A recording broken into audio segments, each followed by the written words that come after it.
అసలు కృష్ణ పరమాత్మ యొక్క ఆవిర్భావమే చాలా ఆశ్చర్యకరం. మిగిలిన అవతారాలలో పుట్టిన తరువాత లీలలు ఉంటాయి, కానీ శ్రీకృష్ణ పరమాత్మ అవతారంలో అసలు ఆయన పుట్టడమే ఒక లీల. లీల అన్న మాటని కొంచెం జాగ్రత్తగా అర్థం చేసుకోవాలి. లీల అంటే కర్మ చేయడం వల్ల వచ్చినటువంటి ఫలితాన్ని అనుభవించడం కోసం వచ్చినటువంటి ఒక సంఘటన కాదు. పరమేశ్వరుడు తనంత తాను కల్పించుకుని లోకానికి ఒక పాఠం నేర్పడం కోసమని చేసినటువంటి క్రియ, కర్మ కాదు, లీల. ఎందుచేత అంటే లోకోద్ధరణ కొరకు శరీరమును తీసుకోవలసిన అవసరం లేని పరమాత్మ శరీరాన్ని స్వీకరిస్తాడు. ఆయన కృష్ణ పరమాత్మ యొక్క జననమే ఒక లీల. ఎందుచేత అంటే రామావతారంలో ఆయన ఎక్కడ చతుర్భుజుడై శంఖచక్ర గదా పద్మములతో కనపడలేదు పుట్టినప్పుడు. కానీ కృష్ణావతారంలో అలా కాదు. అసలు గర్భస్థమైనటువంటి కృష్ణ పరమాత్మని స్తోత్రం చేయడానికి దేవతలందరూ వెళ్ళారు. పైగా అసలు కృష్ణ పరమాత్మ పుడుతున్నాడన్న విషయం, ఆ 8వ గర్భానికి కంసుడు చచ్చిపోతాడన్న విషయం 8 గర్భాల ముందు లోక విదితం.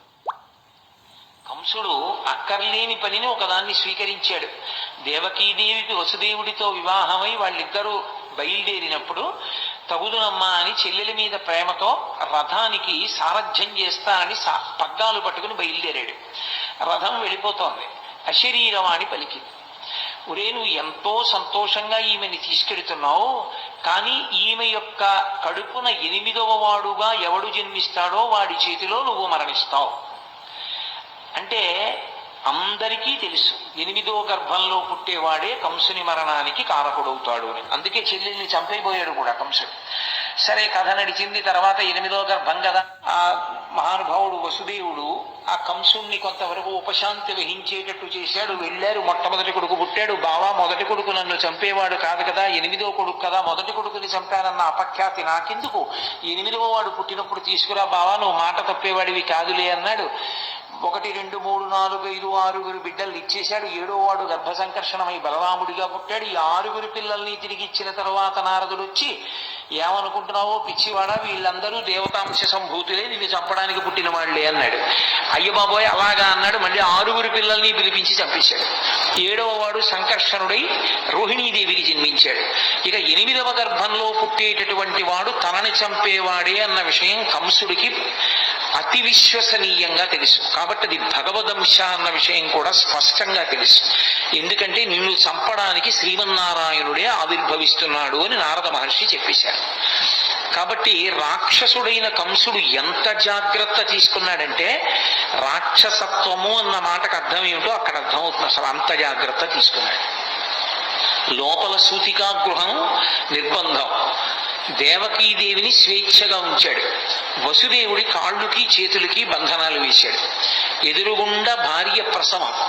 ఆమె ఎంత బాధపడుతున్నా భర్త లేచి కనీసం గుక్కెడు మంచినీళ్లు కూడా ఇవ్వలేడు.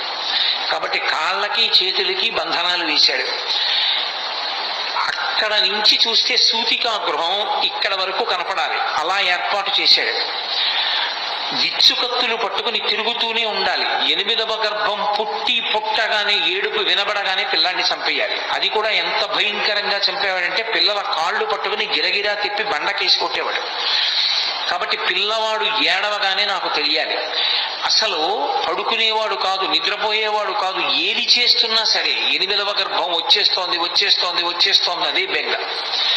ఇంత బెంగ పెట్టుకున్నప్పుడు శ్రావణ మాసంలో అష్టమి తిథి నాడు అర్ధరాత్రి కటిక చీకట్లో కారాగారంలో లోకాలన్నింటినీ పరిపాలింపవలసినటువంటి పరమాత్మ, ఆయనకి తెలియదు ఎవడెంత జాగ్రత్త తీసుకున్నా ఆయన మాయందు ఎవరు దాటి యువతలకి రాగలిగిన వాడు. మమ మాయా దురత్యయ అంటాడు. ఒక్కసారి ఆ మాయనంతటినీ కమ్మాడు. ఎక్కడి వాళ్ళు అక్కడ గాఢ నిద్రలోకి వెళ్ళిపోయారు. దేవకీ వసుదేవులు తప్ప ఎవ్వరూ లేరు. ఆఖరికి చిత్రం ఏమిటంటే దేవకీదేవి గర్భమునందున్నటువంటి శ్రీమన్నారాయణుణ్ణి 33 కోట్ల మంది దేవతలు చతుర్ముఖ బ్రహ్మగారితో కలిపి వచ్చి స్తోత్రం చేశారు. ఆయన పుట్టవలసిన సమయం ఆసన్నమైంది. ఏ విధమైనటువంటి ఇబ్బంది లేకుండా శిశోదయం అయిపోయింది. పిల్లాడు పుట్టాడు. లోకంలో ఎక్కడైనా పిల్లవాడు పుడితే తల్లిదండ్రులు సంతోషిస్తారు తప్ప పిల్లవాడికి తల్లిదండ్రులు నమస్కారం చేసి స్తోత్రం చేసినటువంటి సందర్భం ఉండదు. ఆఖరికి వామనమూర్తి పుట్టినప్పుడు కూడా నన్ను కన్న తండ్రి నా పాలి దైవమా నా తపప్పలంబ నా కుమార నాదు చిన్ని వడుగ నాకుల దీపక రగదయ్య భాగ్య రాశివగుచు అంటుంది. నా కొడుకనే అంటుంది అదితి. కానీ శ్రీకృష్ణ పరమాత్మ యొక్క అవతారంలో మాత్రం పుడుతూనే ప్రాకృత శిశువుగా కనపడలేదు. అసలు ఇలా పుడుతూనే జలధర దేహు నాజాలు చతుర్బాహు సరసీరుహక్షు విశాలవక్షు జారుగదా శంఖ చక్ర పద్మ విలాసు కంఠ కౌస్తుభమణి కాంతిభాను కమనీయ కటిసూత్ర కంకణ కేయూర శ్రీవత్సలంచనంచిత విహారు మరుకుండలత్వయ మరు విహారు అని ఆ మహానుభావుడు పుడుతూనే ఆయన నీలమేఘఛాయ ఎలా ఉంటుందో అటువంటి మేఘఛాయతో శంఖచక్ర గదా పద్మములతో కూడుకున్నటువంటి వాడై కటిక చీకటితో ఉన్నటువంటి ఆ కారాగారమునందు భాషించాడు. ఈ పిల్లవాడిని చూశాడు వసుదేవుడు, ఆశ్చర్యపోయాడు. ఇదేమిట్రా, సాక్షాత్తు శ్రీమన్నారాయణుడు కొడుకుగా పుట్టాడు. బాలు పూర్ణేందు రుచిజాలు భక్త లోకపాలు సుగుణాల వాలు కృపావిశాలు చూచి తిలకించి పులకించి చోద్యమంది ఉబ్బి చెలరేగి వసుదేవుడు ఉత్సహించి అన్నారు పోతన గారు. బాలు పూర్ణేందు రుచిజాలు భక్త లోకపాలు, భక్తుల్ని లోకాల్ని పరిపాలించగలిగినటువంటి పరమాత్మ చిన్న పిల్లవాడిగా శంఖచక్ర గదా పద్మములతోటి శ్రీమన్నారాయణుడిగా ఆవిర్భవిస్తే వసుదేవుడు ఆశ్చర్యపోయి ఆ పిల్లవాడిని పట్టుకుని స్తోత్రం చేశాడు. సర్వము నీలోనిదిగా సర్వాత్మణమాత్మమత్తు సంపన్నుడవై సర్వమయుడగు నీకును సర్వేశ్వర లీవులోను సంధులు వెలయన్నన్నాడు. ఈశ్వర, ఈ సమస్తము నీ చేత నిండి నిబిడీకృతమైపోయింది, అటువంటి వాడివి మా కోసం నువ్వు కొడుకుగా పుట్టావా అని స్తోత్రం చేశాడు. దేవకీదేవి స్తోత్రం చేసింది. అసలు ఆ స్వరూపం ఎంత మంగళప్రదంగా ఉంటుందో చూపించారు పోతన గారు. జలధరదేహు అంటూ ప్రారంభించారు. జలధరదేహు అంటే మేఘము వంటి శరీరం ఉన్నవాడు అని. మేఘమునకు రెండు లక్షణాలు ఉంటాయి, ఒకటి కాంతి, ఒకటి చల్లతనం. ఆ నలుపు ఏదో బొగ్గు నలుపులా ఉండదు, దానిలో విశేషమైనటువంటి కాంతి ఉంటుంది. కాంతి ఉంది కదా అని వెచ్చతనం ఉండదు, చల్లతనం ఉంటుంది. ఆయన యందు రెండున్నాయి, ఒకటి కాంతి భా, అదే ఆచార్యతత్వమై కృష్ణం వందే జగద్గురుం అయింది.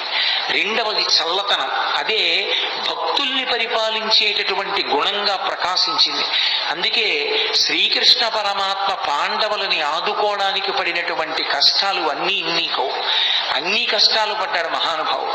జలధర దేహు నాజాను చతుర్బాహు సరసీరుహక్షు విశాలవక్షు జారు గదా శంఖ చక్ర పద్మ విలాసు కంఠ కౌస్తుభమణి కాంతిభాను కమనీయ కటిసూత్ర కంకణ కేయూర శ్రీవత్సలంచనంచిత విహారు మరుకుండల ప్రభాయుత కుండల లలాటు వైడూర్య మణిగణ వరకిరీటు బాలు పూర్ణేందు రుచిజాలు భక్త లోకపాలు సుగుణాల వాలు కృపావిశాలు చూచి తిలకించి పులకించి చూజ్యమంది ఉబ్బి చెలరేగి వసుదేవుడు ఉత్సహించే అని ఆ చిన్ని కృష్ణుణ్ణి చూసినటువంటి వసుదేవుడు పరమ సంతోషాన్ని పొందాడు. దేవకీదేవి అంత ఆనందాన్ని పొందింది. వాళ్ళకి కొడుకుగా పుట్టినటువంటి కృష్ణ పరమాత్మ దేవకీ వసుదేవులతో చెప్పాడు, నేను ఇది 3వసారి మీ కడుపున పుట్టడం. ఏ తల్లిదండ్రులు కన్నారో ఆ తల్లిదండ్రులకు తెలియదు. ఏ పిల్లవాడు పుట్టాడో ఆయన తల్లిదండ్రులతో చెప్తున్నాడు. ఇది లోకంలో ఎక్కడా జరగదు, అంత విచిత్రమైనటువంటి లీల. తల్లిదండ్రులు ఎక్కడైనా మా కొడుకని వాళ్ళకి తెలుస్తుంది, పిల్లవాడికి నేను వీళ్ళ బిడ్డన్నన్న విషయం కూడా వాడికి తెలియదు. వాడిని నిజంగా పొత్తిళ్లలోనే ఇంకోళ్ళు తీసుకెళ్లి పెంచారనుకోండి, ఎవరు పెంచారో వాళ్ళే తల్లిదండ్రులు అనుకుంటాడు వాడు. అటువంటిది ఈ చిన్ని కృష్ణుడు దేవకీ వసుదేవులకు చెప్పాడు. ఎందుకని పరమాత్మ స్వరూపం గనక. నేను 3వసారి మీ కడుపున పుట్టాను. ఒకసారి ఈయన పేరు కృష్ణి, నీ పేరు కృష్ణి దేవకీదేవి, ఆయన పేరు సుతపుడు వసుదేవుడు. మీ ఇద్దరు నా గురించి 12,000 దివ్య సంవత్సరములు తపస్సు చేశారు. నేను మీకు ప్రత్యక్షం అయ్యాను. ఏం కావాలని అడిగాను, నీలాంటి కొడుకు కావాలన్నారు. మీరు మోక్షం అడగలేదు. నాలాంటి కొడుకు నేను తప్ప ఇంకొకడు లేడు, అందుకని నేనే మీ కడుపున 3 మార్లు పుడతానని వరమిచ్చాను. ఆ జన్మలో మీకు కృష్ణి గర్భుడు అన్న పేరుతో పుట్టాను. వేరొకసారి మీరు మరిచిపోయిన మర్చిపోయినా నేను మర్చిపోలేదు. మీరు కశ్యప ప్రజాపతి అదితిగా ఉండగా వామనమూర్తిగా పుట్టాను. 3వ మాట ఇదే చిట్టచివరిసారి మీ కడుపున నేను పుట్టడం. ఇది 3వసారి పుట్టాను. ఈ జన్మలో నా పేరు శ్రీకృష్ణుడు అని పిలుస్తారు. మీరిద్దరూ దేవకీ వసుదేవులని పిలవబడ్డారు. ఈ 3వ జన్మలో నేను శ్రీకృష్ణ పరమాత్మగా మీ కడుపున ఆవిర్భవించినప్పుడు చేసినటువంటి లీలల్ని మీరు నిరంతరం స్మరించిన కారణం చేత మీ మనసుని పట్టినటువంటి పాపరాశి ధ్వంసమై ఇక మళ్లీ పుట్టవలసిన అవసరం లేని పునరావృత్తి రహిత శాశ్వతమైనటువంటి శివ సాయుధ్య స్థితిని మోక్ష రూపంలో మీరు పొందుతారు. కాబట్టి నా లీలను స్మరించడమే మీకు ఉత్తమోత్తమైనటువంటి లక్షణం అన్నాడు పరమాత్మ. ఆ జన్మలో వాళ్ళకి పిల్లడిగా పుట్టి కూడా నేను మీ దగ్గర పెరగను. ఓ వసుదేవా, నువ్వు నన్ను తీసుకుని తల మీద పెట్టుకో. తెలుగు భాగవతంలో అయితే ఆంధ్ర భాగవతంలో గుండెల మీద పెట్టుకున్నాడు అని. నన్ను తీసుకుని ఈ అంతఃపురం నుంచి బయటికి వెళ్ళిపో. రాజ్యానికి సరిహద్దులో యమునా నది ప్రవహిస్తోంది మధురా నగరం దగ్గర. ఆ యమునా నది త్రోవ ఇస్తుంది, దాటి నందవ్రజానికి చేరుకో. నందవ్రజంలో ఇదే సమయానికి యోగమాయ పుట్టినందుకే నారాయణ నారాయణి అన్నా చెల్లెళ్ళు పార్వతీదేవి శ్రీ మహావిష్ణువు. యోగమాయ పుట్టి ఉన్నది. నన్ను తీసుకెళ్లి అక్కడ పడుకోబెట్టి ఆ ఆడపిల్లని తీసుకెళ్లి మళ్ళీ వెనక్కి వచ్చేసిన తరువాత మళ్ళీ నువ్వు అంతఃపురంలోకి వచ్చి కాళ్ళకి చేతులకి సంకెళ్ళు పడిపోయి యథాస్థితిని పొందిన తరువాత ఆడపిల్ల ఏడుస్తుంది. ఏడిచిన తరువాత కంసుడు లేస్తాడు. కాబట్టి నన్ను తీసుకెళ్లి నందవ్రజంలో విడిచిపెట్టాయి అన్నాడు. సరేనన్నాడు. ఆ పిల్లవాడిని తీసుకున్నాడు, బయటికి బయలుదేరాడు. ఆశౌరికి తెరవెసగెను ప్రకాశోత్తత తుంగ భంగ కలిత ధరా సాకాశయగు యమున మును సీతేశునకు పయోధి త్రోవ ఇచ్చిన భంగిన్ అన్నారు పోతన గారు. సముద్రం ఎలా రామచంద్రమూర్తికి దారిచ్చేసిందో అలా యమునా నది కూడా దారిచ్చేసింది. ఎవరికి?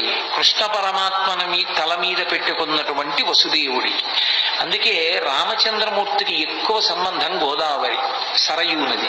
కృష్ణ పరమాత్మకి ఆద్యంతము సంబంధము యమునా నది. యమునా నదితో ఆయనకి సంబంధం ఉండడానికి కారణం ఒక్కటే, యముడు యమున వీళ్ళిద్దరూ అన్న చెల్లి. వీళ్ళిద్దరూ సూర్య భగవానుడి యొక్క బిడ్డలు. యమున ముందుకు నడిచి వెళ్ళిపోతూ ఉంటుంది, కాలము వెనక్కి రాదు. గంగ అలా కాదు, గంగ ముందుకు వెళ్ళి వెనక్కి ఎడుతుంది. కాశీలో దక్షిణానికి వెడుతున్న గంగ మళ్ళీ వెనక్కి తిరిగి ఉత్తరానికి వెళ్ళింది. గంగ దక్షిణానికి వెళ్ళింది అంటే జనన మరణ శోక సంసార స్వరూపం. ఉత్తరానికి తిరగడం అంటే మృత్యువునంత పోగొట్టగలిగినటువంటి పరమేశ్వర స్థానాన్ని, కైలాసాన్ని చూడడం. అక్కడ తిరిగింది కాబట్టి ఉత్తరానికి కాశీపట్టణంలో ప్రవహించేటటువంటి గంగకి ఒక ప్రత్యేకమైనటువంటి ప్రాముఖ్యత ఏర్పడింది. అందుకే కాశీగంగా అంటూ ఉంటారు. యమున అలా కాదు, ముందుకే వెడుతుంది. అందుకే యమున కాలస్వరూపం. యమునని దాటలేరెవరు. కాలాన్ని దాటడం ఎవరికి సాధ్యం కాదు. కాలమును దాటేశాడు అంటే ఇక పుట్టడు అని గుర్తు, మోక్షాన్ని పొందాడు అని. కాలమునందు పడిపోయి మళ్ళీ కాలమునందు పుడుతూ ఉంటాడు. పునరపి జననం పునరపి మరణం పునరపి జననీ జఠరే శయనం. కానీ ఎవరు కృష్ణ పరమాత్మని తలయందు ధరిస్తారో వారు మాత్రము కాలము దారిచ్చేస్తుంది. అంటే ఇక వాళ్ళు పుట్టవలసిన అవసరం ఉండదు. అందుకే రాసలీల కూడా ఎక్కడ చేస్తాడు అంటే యమునా నది ఒడ్డునే చేస్తాడు. రాసలీల అంటే ఏదో ఒళ్ళు కొవ్వెక్కి ఆడవాళ్లతో కలిసి ఆడినటువంటి క్రీడ కాదది. రాసలీల అంటే ఎంత మంది జీవులు తరించడానికి సిద్ధంగా ఉన్నారు, ఎంత మంది ఆ భక్తి పరిపక్వతని పొందారు, అంతమంది పరమాత్మ యొక్క బ్రహ్మానందాన్ని అనుభవించేటటువంటి స్థితిని భాగవతంలో రాసలీలా ఘట్టంగా తీసుకొచ్చారు. అందుకే అంగనామంగనా మంతరే మాధవం అంటాడు లీలాశుకుడు. ఇటు పక్కన ఒక అంగన, ఇటు పక్కన ఒక అంగన ఉంటే మధ్యలో కృష్ణుడు ఉంటాడు. కృష్ణుడికి మధ్యలో అంగన ఉంటుంది. అంటే ఎంతమంది జీవులు బ్రహ్మానంద స్థితిలో ఉంటారో అంతమందిని బ్రహ్మానంద స్థితిలో పరమేశ్వరుణ్ణి అనుభవిస్తూ ఉంటారు. ఆ స్థితిని ఆవిష్కరించేటటువంటి అద్భుత ప్రక్రియ రాసలీల. అది కాలాతీత స్థితిని చూపిస్తుంది కాబట్టి యమున ఒడ్డునే చేస్తాడు కృష్ణ పరమాత్మ. అంతటి మహానుభావుడు, అదే ఆయనలో ఉన్నటువంటి మెరుపు. అందుకే కృష్ణుని యొక్క లీలలను అర్థమై తెలుసుకుంటే జ్ఞానము కలుగుతుంది. ఒకవేళ వాటి లోపల ఉన్న విశేషం తెలియకపోయినా పరమభక్తితో కృష్ణలీలల్ని విన్నంత మాత్రం చేత ఒక లక్షణం కలుగుతుంది. అది మీరు తెలిసి వినండి, తెలియక వినండి. మీరు మనసు మాత్రం ఆర్ద్రతతో సంస్కారవంతంగా భక్తితో ఆ లీలల్ని వింటే, కృష్ణ పరమాత్మ యొక్క స్పర్శ మనసుకి తగిలితే, ఆయన తగలగానే పాపమంతా కూడా తొలగిపోతుంది. అందుకే కృష్ణలీలల్ని ఎందుకంత గొప్పగా చెప్పుకుంటారు లోకంలో అంటే, కృష్ణలీలలు మనసుకి తగిలితే, మనసుకి కృష్ణుడితో సంపర్కం ఏర్పడితే అది పాప దాహకత్వానికి కారణమవుతుంది. అందుకు మహానుభావుడు అన్ని లీలలు చేశాడు. అది ద్వాపర యుగంలో జరిగింది. కలియుగంలోకి వచ్చేటప్పటికి భాగవతం పేరుతో వాటిని వింటాం. అందులో ప్రధానమైనటువంటివి జారలీల, చోరలీల. మీరు చూడండి, జారలీల అంటే సాధారణంగా ఎప్పుడు స్మరిస్తారంటే రాత్రి వేళ స్మరిస్తారు. ఏదో కృష్ణుడు ఇంతమంది గోపికలతో తిరిగాడని. చోరలీల అంటే తెల్లవారగానే స్మరిస్తారు. ఏదో పక్కింట్లో లేకపోతే పక్క సందులో కుక్కలు ఎక్కువ మురిగాయి అనుకోండి, ఏమిటి రాత్రి కుక్కలు అన్ని మురిగాయి, ఏమైనా దొంగతనం జరిగిందా అంటారు. చోరలీల తెల్లవారుజామున స్మరింపబడుతుంది, జారలీల రాత్రి స్మరింపబడుతుంది.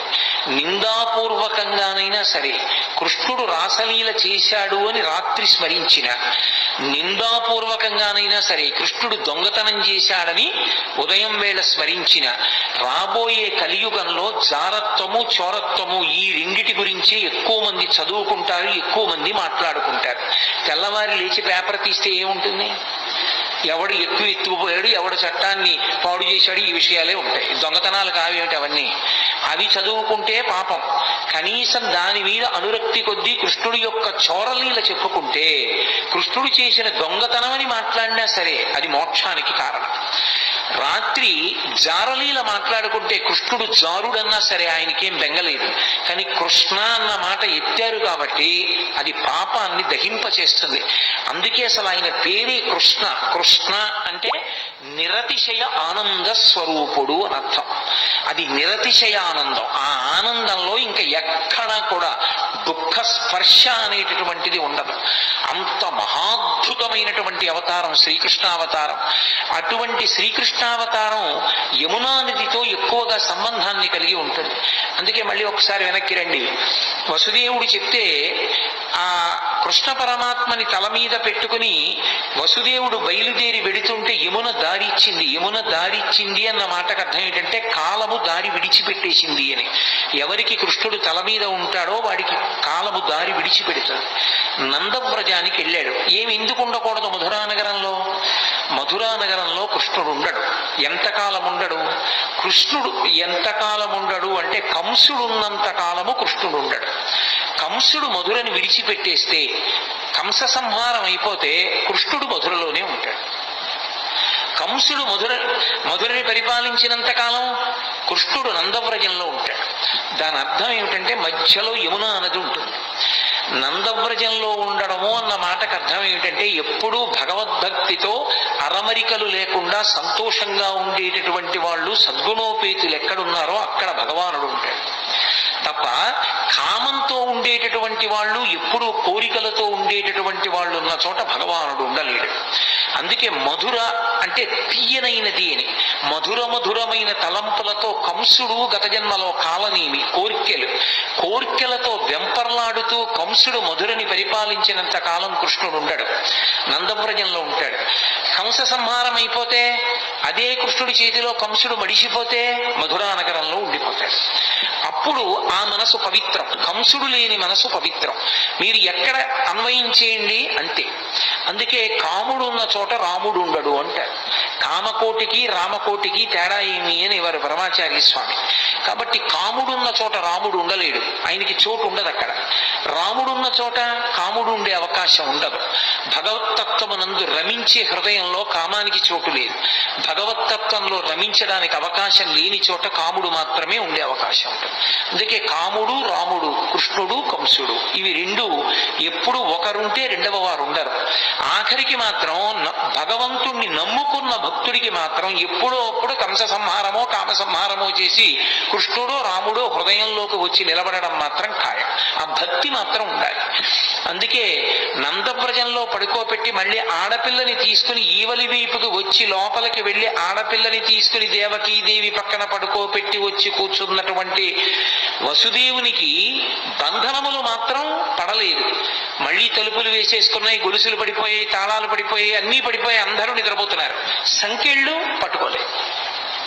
అవెందుకు పట్టుకో అంటే పదముల సంఖ్యలు నిడుకుని మదితలచుచు సూరసుతుడు ముందరువోలెన్ కుదురుకొను రీతి దేహమున కదిలించుచు నూరకుండె గురువరతంబున్న నరపోతన గారు. ఈసారి బంధనాలు ఆయనే వేసుకున్నాడు వసుదేవుడు, అవి తగులుకోలేదు. దాని అర్థం ఏమిటంటే ఒక్కసారి శ్రీకృష్ణ పరమాత్మని శిరస్సునందు ధరించిన తరువాత ఆ జ్ఞానం ఆవిర్భవించిన తరువాత సంసారమునందున్నట్టుంటాడు తప్ప ఇక సంసారమునందు లేనివాడు. అందుకే ఇక బంధనములు మాత్రం తగులుకో వసుదేవుడికి. బంధనములను తాను తగిలించుకున్నాడు. అంటే సంసారమునందున్నవాడిలా ఉంటాడు. అందుకే అసలు కృష్ణ పరమాత్మ యొక్క జననమే గొప్ప లీల. అసలు కృష్ణ పరమాత్మ యొక్క జననం అన్నది బాగా అర్థమైతే వేదాంత రహస్యములు చాలా అర్థమైపోతాయి. అసలు మనుష్య శరీరము, ఆత్మ, సత్యాసత్య వివేకము ఇవన్నీ కూడా బాగా అర్థమవడానికి అవకాశం ఇచ్చేది ఏది అంటే శ్రీకృష్ణ పరమాత్మ యొక్క జననమే. అందుకే దాన్ని పరిపూర్ణావతారం అని పిలవడానికి కారణం అదే. ఒకవేళ అలా ఏమీ అర్థం కాలేదనుకోండి, దాని వలన వచ్చిన నష్టం ఏమీ లేదు.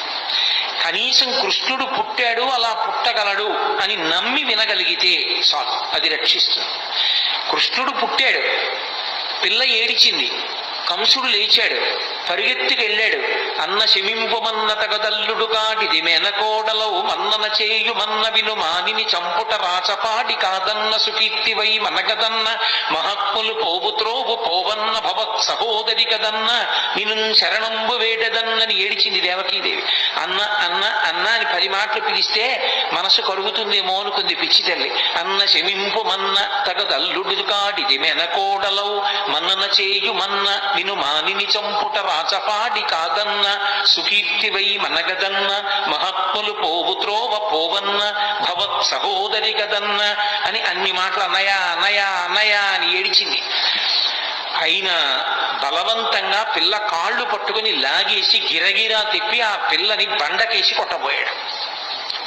ఆ పిల్ల రాతికి తగలడం మానేసి ఆకాశంలోకి ఎగిరిపోయి పుష్ప మాలల చేత అలంకరింపబడి దేవతలందరూ ఆమెని సేవిస్తూ ఉండగా, ఓరి పిచ్చివాడా, నిన్ను చంపేవాడు నాతో కలిసి వేరొక చోట పుట్టాడు. పోని ఊరుకున్నాడా? ఇంకా పళ్ళు రాని పిల్లలు, పాలు తాగుతున్న పిల్లలు ఎక్కడెక్కడున్నారో వాళ్ళందరినీ చంపేయమన్నాడు. అక్కడ ప్రారంభమయ్యాయి కృష్ణలీలలు. అసలు శ్రీకృష్ణ పరమాత్మకి ఇంకా పాపం ఆయనకి అసలు అందుకే కన్నులు తెరవని కడుచిన్ని పాపడై దానివి చనుబాలు త్రాగి చంపే అన్నారు గోపకాంతలు ఆయన గురించి చెప్తూ. ఇంకా అసలు పుట్టినటువంటి పిల్లాడు, ఆయనకి కళ్ళు సరిగ్గా తెరవడం, తన కాలు చెయ్యి తను తీసుకోవడం కూడా రానట్టుగా ఉన్నటువంటి పిల్లవాడిని చంపడానికి వచ్చింది పూతన. సిరిమమ్మం బ్రతకంగ చూచటకునై శృంగార వేషంబుతో నరుదేనోపు నటంచు గోపికలు చిక్పల్రాక మోహించి తత్పరలై చూడ లతంగిపోయి కనియన్ పర్యంక మధ్యంబునన్ భరు అస్మానుల తేజు దుర్జనవధ ప్రారంభ కొండింబకొన్నంటారు పోతనాయన. ఇంకా బూది కప్పిన నిప్పులా ఏమీ తెలియని వాళ్ళ పడుకుని ఉన్నటువంటి చిన్ని కృష్ణుణ్ణి చూసింది పూతన. లక్ష్మీదేవిలా వేషం కట్టింది చంపేస్తానని. తీరా లోపలికి వెళ్ళింది. ఎంత అందంగా ఉన్నాడు రాయి పిల్లాడనుకుంది. పరమాత్మ యొక్క అందం ఎవరినైనా మోహింపచేస్తుంది. ఎంత అందంగా ఉన్నాడ్రా అనుకుని ఒరే పిల్లాడా, నీకోసమేరా నేను ఇంత వేషం కట్టాను, ఒక్క బుక్కడు పాలు తాగరా నీ అందం ఏమిటో తెలుస్తుందండి. ఎందుకని స్తన్యమునకు విషం పూసుకొని వచ్చింది. స్తన్యం సప్పరించాడో చచ్చిపోతాడు. అందుకని ఆ పిల్లవాడికి వద్దమ్మా వద్దమ్మా అని ఒక పక్క అరుస్తున్నారు యశోద అక్కడే ఉన్నటువంటి బలరాముని తల్లిని. అయినా సరే రోహిణీదేవి అంటున్నా వినకుండా పిల్లవాడిని తీసుకుని తన స్తన్యం ఇచ్చి పాలివ్వడానికి ప్రయత్నించింది. ఆయనకి తెలియదు ఎంత పసిపిల్లవాడి రూపంలో ఇంకా కళ్ళు విప్పడం కూడా చేత కానటువంటి వాడిగా ఉన్నప్పటికీ వచ్చినదెవరో, ఎందుకు ఎత్తుకుందో, ఎందుకు పాలిస్తోందో ఆయనకి తెలియదు. అది కృష్ణలీలలంటే. అవి అంత పసిపిల్లవాడిగా ఉన్నప్పటికీ సర్వజ్ఞుడు. రామచంద్రమూర్తి అయితే అలా ఉండడు, గురువుల దగ్గర నేర్చుకుంటాడు. కృష్ణుడు అలా కాదు, పసిపిల్లవాడిగా ఉంటూ రాక్షస సంహారం మొదలుపెట్టేశాడు. అందుకే ఆ లోకేశ్వరుడా చరాచర విభుండా బాల గోపాలుడా బాలధ్వంసరి గొంతు గంటిడి వెసన్ బాలెంత చందంబునన్ పాలిండ్లన్ విషమూని వచ్చుటమదించింతించి లోనవ్వుచున్ కాలంకేల కదల్పరాని కరణిన్ కన్మోడ్చి గుర్పెట్టుచున్ అన్నారు పోతన గారు. ఆ వచ్చినటువంటి పూతన విషాన్ని స్తన్యంలో పెట్టుకుని వచ్చిందని తెలుసు, తన్ని చంపడానికి వచ్చిందని తెలుసు. కానీ ఏమీ తెలియనటువంటి పిల్లవాళ్ళ కళ్ళు గట్టిగా మూసుకుని గుర్రు పెట్టి పిల్లలు, చంటి పిల్లలు నిద్రపోతున్నప్పుడు చిన్న గుర్ర గుర్రని చప్పుడు వస్తుంది. ఆ గుర్ర గుర్రని చప్పుడు చేస్తూ గాఢ నిద్రలో ఉన్నవాళ్ళ తన కాలు చెయ్యి తనకి కదపడం చేత కాని వాడిలా ఉన్నాడు. ఎందుకని పిల్లలకు అలవాటు ఉంటుంది, ఈ బొటనవేలు ఇక్కడికి తెచ్చి నోట్లో పెట్టుకోవాలని వాళ్ళ తాపత్రయం. కానీ వాళ్ళ చెయ్యే వాళ్ళ నోరే, కానీ ఈ చెయ్యి ఇక్కడికి వెళ్ళదు. ఎందుకనంటే వాళ్ళకి ఆ బలం ఉండదు. లేక చెయ్యి ఇలా ఇలా ఇలా ఇలా పోతుంది, పోయి ఇక్కడ పెట్టుకుందాం అంటే ఇలా పోతుంది. అది పోయేటప్పటికి వాడు ఏదో ఇంకొకడెవడో వాడి చెయ్యి లాగేశాడన్నట్టుగా ఎడవడం మొదలు పెడతాడు. కాలంగేల కదల్పరాని కరణిం కన్మోడ్చి గుర్పెట్టుచున్. తన కాలు చెయ్యి తనకి సక్రమంగా కదపడం చేత కాని పిల్లవాడు ఎలా ఏడుస్తాడో అలా అంత అమాయకంగా ఉన్నవాడు ఇలా నిద్రపోతున్నప్పటికీ కూడా తనకి పాలివ్వడానికి వచ్చినటువంటి పూతనా స్తన్యముల ఎందు విషం పెట్టుకుని వచ్చిందని తెలుసుకున్నటువంటి పరిపూర్ణ జ్ఞానము కలిగినటువంటి కృష్ణ పరమాత్మ అక్కడ పక్క మీద అలా పడుకుని నిద్రపోతుంటే ఏమీ తెలియని దానిలా వచ్చి ఎత్తుకుని పాలివ్వడం మొదలుపెట్టింది. నిజంగా ఆ చిన్ని కృష్ణుని యొక్క మూర్తి మన మనస్సు మీద ముద్రపడాలని పోతన గారి తాపత్రయం. ఎంత లైవ్ టెలికాస్ట్ ఆయన ప్రసారం చేశారు, శాబ్దిక ప్రత్యక్ష ప్రసారం భాగవతం. మేల్కొన్న తెలగున మెర్లన కరువిచ్చి క్రిగంట చూచుచు గిదిసి నీల్గి ఆవులించుచు చేతులాక సంబున జాచి యొదిగిలియ కన్న యోజనూది బిగిచన్ను కబకేల కబళించి పీడించి గుక్క గుక్కకు గుటుకు గుటుకు మనుచు ఒక రెండు గుక్కలను విధ ప్రాణముల సైతము మేనిలో సత్వమెల్ల త్రావెనదియును గుండెలు తల్లడిల్ల ఇతర బాలుర క్రియవాడ వివు కావు చన్ను విడువుము విడువుము చాలుననుచు. ఆ పిల్లవాడికి చిన్ని కృష్ణుడు నిద్ర లేచినటువంటి సందర్భాన్ని అంత హృద్యంగా వర్ణించారు. బాగా నిద్రపోతున్న పెద్దవాడిని వెళ్ళి లేపామనుకోండి, బుద్ధి ఉందా లేదా, ఎందుకలా లేపుతామని కోప్పడతాడు. పసిపిల్లలు అలా కాదు, బాగా నిద్రపోతున్నా వీడు పొద్దున్న ఎప్పుడో 7ంటికి పాలు తాగాడు, కానీ ఇవాళ ఏమిటి ఇలా గుర్రు పెట్టి నిద్రపోతున్నాడు, వీడు 9 అయిపోయింది, పిల్లాడికి ఆకలిస్తుందని అమ్మ లేపేస్తుంది. లేపేసి పాలిద్దామని ఒళ్ళో పడుకోబెట్టుకుంటే వాడు ఏం ఏడవాడు లేపేసిందని. కానీ వాడి ఎంత బద్ధకం, ఏదో పెద్ద అలిసిపోయిన వాళ్ళలాగా ఆ విప్పలేక కళ్ళు విప్పినటువంటి వాళ్ళలాగా ఆ కళ్ళు ఇలా విప్పి ఇలా విన్నుపం ఇలా విరుచుకుని గిదిసి నీల్గి ఆవులించుచు చేతులు అకసంబున చాపి ఆ చిన్ని నోరింత ఆవలించి 2 చేతులు ఇలా ఆకాశంలోకి ఎత్తి ఒకటో ఇలా ఆడించి ఓసారి చేతులు ఆకసంబున జాచి యొదిగిలియాకొన్న యోజనూది బిగిచన్ను కవకేల కబళించి పీడించి గుక్క గుక్కకు గుటుకు గుటుకు మనుచు. పోతన గారికి వినపడింది ఆ గుటుక్కుమన్న చప్పుడు కూడా. ఆ స్తన్యాన్ని ఆ చిన్ని పూల పొట్లం లాంటి చేత్తో పట్టుకుని గుటుక్కు గుటుక్కుమంటూ 2 గుక్కలు తాగాడు అంతే. ఇప్పటి వరకు అందరికీ పాలిచ్చి చంపిన పూతన ఇతర బాలుల క్రియవాడ వివు కావు. ఓరి నాయనో, ఎంతో మందిని చంపాను కానీ నువ్వేమిట్రోయ్ 2 గుటకలు లాగేటప్పటికి నా ప్రాణాలన్నీ పోతున్నాయి, ఓదులు ఓదులు అంటోంది ఆవిడ.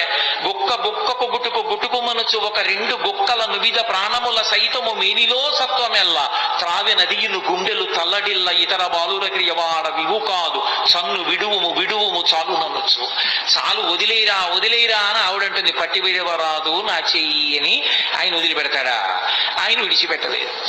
ఆఖరికి ఆ శరీరం 13 కిలోమీటర్ల దూరం పడిపోయింది పోతన.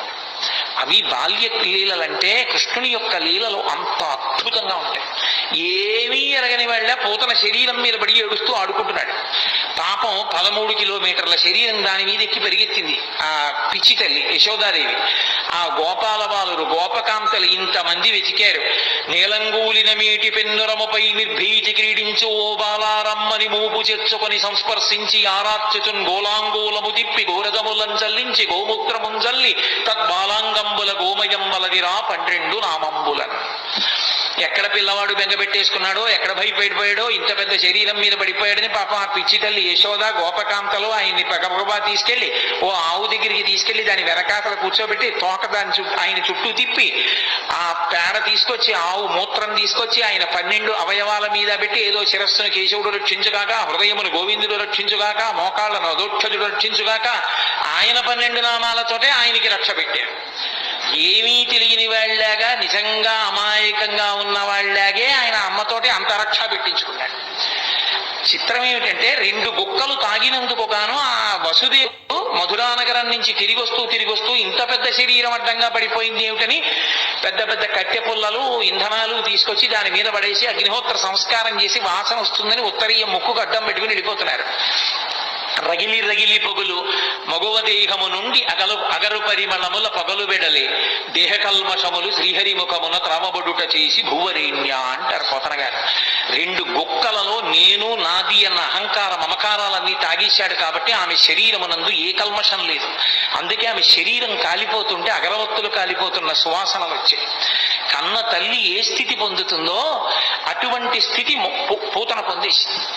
దీని లోపల ఉన్నటువంటి తత్వం అర్థం అవ్వచ్చు, అర్థం కాకపోవచ్చు. కానీ చిన్ని కృష్ణుడు పాలు తాగి పూతనా సంహారం చేసినటువంటి సందర్భాన్ని వింటున్నప్పుడు మనసు రమించి ఆ చిన్ని కృష్ణుడి మీద హత్తుకుందనుకోండి చాలు, ఆ కృష్ణ పాద స్పర్శ చాలు సమస్త పాపములను తొలగతోస్తుంది. అంత శక్తివంతము. అందుకే అసలు పెద్దవాడైపోయినటువంటి కృష్ణ పరమాత్మ చేసినటువంటి లీలల గురించి చెప్పుకున్న కన్నా శ్రీకృష్ణుని యొక్క బాల్య లీలల గురించి చెప్పుకున్నట్టుగా చెప్పుకోరు పెద్దవాడి లీలలు. ఎందుచేత అంటే పెద్దవాడైపోయిన కృష్ణుని యొక్క లీలలు చాలా గంభీరంగా ఉంటాయి.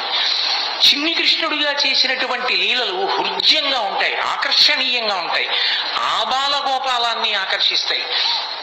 అందుకే వ్యాసుల వారు ఎంత అనుభవించారో, పోతన గారు ఎంత అనుభవించారో, మధుసూదన సరస్వతి ఎంత అనుభవించారో, లీలాశుకుడు ఎంత అనుభవించాడో, బాల్యలీలలకు ఉన్నంత గొప్ప స్థానం శ్రీకృష్ణ పరమాత్మ యొక్క అవతారంలో నిజానికి పెద్దవాడైపోయినటువంటి కృష్ణుడి యందు లేదని నేను అనను. కానీ మనం కూడా బాలకృష్ణుడి యొక్క మూర్తిని చూస్తే పొందేటటువంటి ఉత్సాహం పెద్ద కృష్ణుని యొక్క మూర్తిని చూస్తే పొందాం.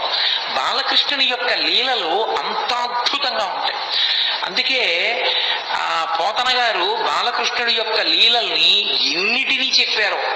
బాలురకు పాలు లేవని బాలింతలు మొరలు పెట్ట పకపకన గియా బాలుండాలము చేయుచు ఆలకు గ్రేపులను విడిచనంబోజాక్షి వారిల్లు సుచ్చి కడవల దూరంబుగా నీయి త్రాగితుదనా కడవల్ వీరింట నీసుతుండిడ వారికి వీరికి పెద్దవాదయ్య సతీ ఆడంజని మీగడ పెరుగోడక నీసుతుడు త్రావి ఒక ఇంచు కథా కోడలి మూతింజరిమిన కోడలు ముచ్చనుచు అత్త కొట్టెల తాంగి.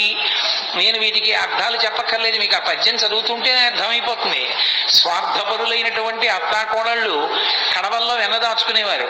కృష్ణుడు ఎక్కడొస్తాడో అని. కృష్ణుడు ఏం చేశాడంటే రానే వచ్చాడు, ఓ రాత్రి వచ్చాడు, శుభ్రంగా వెన్నంతా తినేశాడు. వెళ్ళిపోయే ముందు కొంచెం వెన్న కోడలు మూతికి రాసి వెళ్ళిపోయాడు. అత్తగారు పొద్దున్న లేచి కడవ దగ్గరికి వెళ్ళింది. కడవలన్నీ ఖాళీ, కోడల్ని లేపడానికి వచ్చింది, మూతి మీద వెన్న ఉంది. ఆశిముత్సా రాత్రి నేను పడుకున్న తర్వాత వెన్నంతా తినేశావా అని ఆ కోడల్ని పట్టు కొట్టింది. దాచుకున్న వాళ్ళు అలా ఉంటారు. వచ్చిన అతిథుల్ని ఆదరించినటువంటి వాళ్ళు ఎంత అందంగా ఉంటారో, సంసారాలు ఎంత బాగుంటాయో చెప్పడానికి ఒక్కొక్క లీల వెనక మళ్ళీ ఒక్కొక్క తాత్పర్యం. బాలురకు పాలు లేవని బాలింతలు మొరలు పెట్ట పకపకన గియా బాలుండాలము చేయుచు ఆలకు గ్రేపులను విడిచి అంబోజాక్షి. మా పిల్లలకి పాలు లేకుండా చేసేసాడమ్మా, సాయంకాలం అయ్యేటప్పటికి ఎక్కడి నుంచి వచ్చాడో దూడలన్నీ వదిలేశాడు, ఆవుల దగ్గర పాలన్నీ తాగేశాయి, మా పిల్లలు ఏడుస్తున్నారని కొంతమంది గోపకాంతలు వచ్చి చెప్పారు. ఎన్ని లీలలో పుట్టి పుట్టడు నేడు దొంగిలబోయి వారి ఇల్లు చొచ్చి తా ఉట్టి అందక పీటలు రోలు ప్రోవిడి ఎక్కి చేపెట్టజాలక కుండ కిందొక తూటునరించి మీ పట్టి మీగడపాలు చెరలు పట్టి తాగెతలోదరి. దీనికి అర్థం చెప్పాలని నేను అనుకోవట్లా, అంటాను కానీ మళ్ళీ చెప్తుంటాను. కృష్ణుడు ఇంటికి వెళ్ళాడు, ఆ అత్త కోడలు ఉట్టి దొరికితే తాగేస్తాడని చెప్పి ఉట్టి కింద ఉంటే ప్రమాదం అని చెప్పి పైన కట్టేశాడు. తీసుకెళ్లేదో చిక్కంలో పెట్టి పైన కట్టారు. రానే వచ్చాడు, చూశాడు, ఓహో ఈ అత్తా కోడలు పైకి కట్టారా ఎలా అనుకున్నాడు.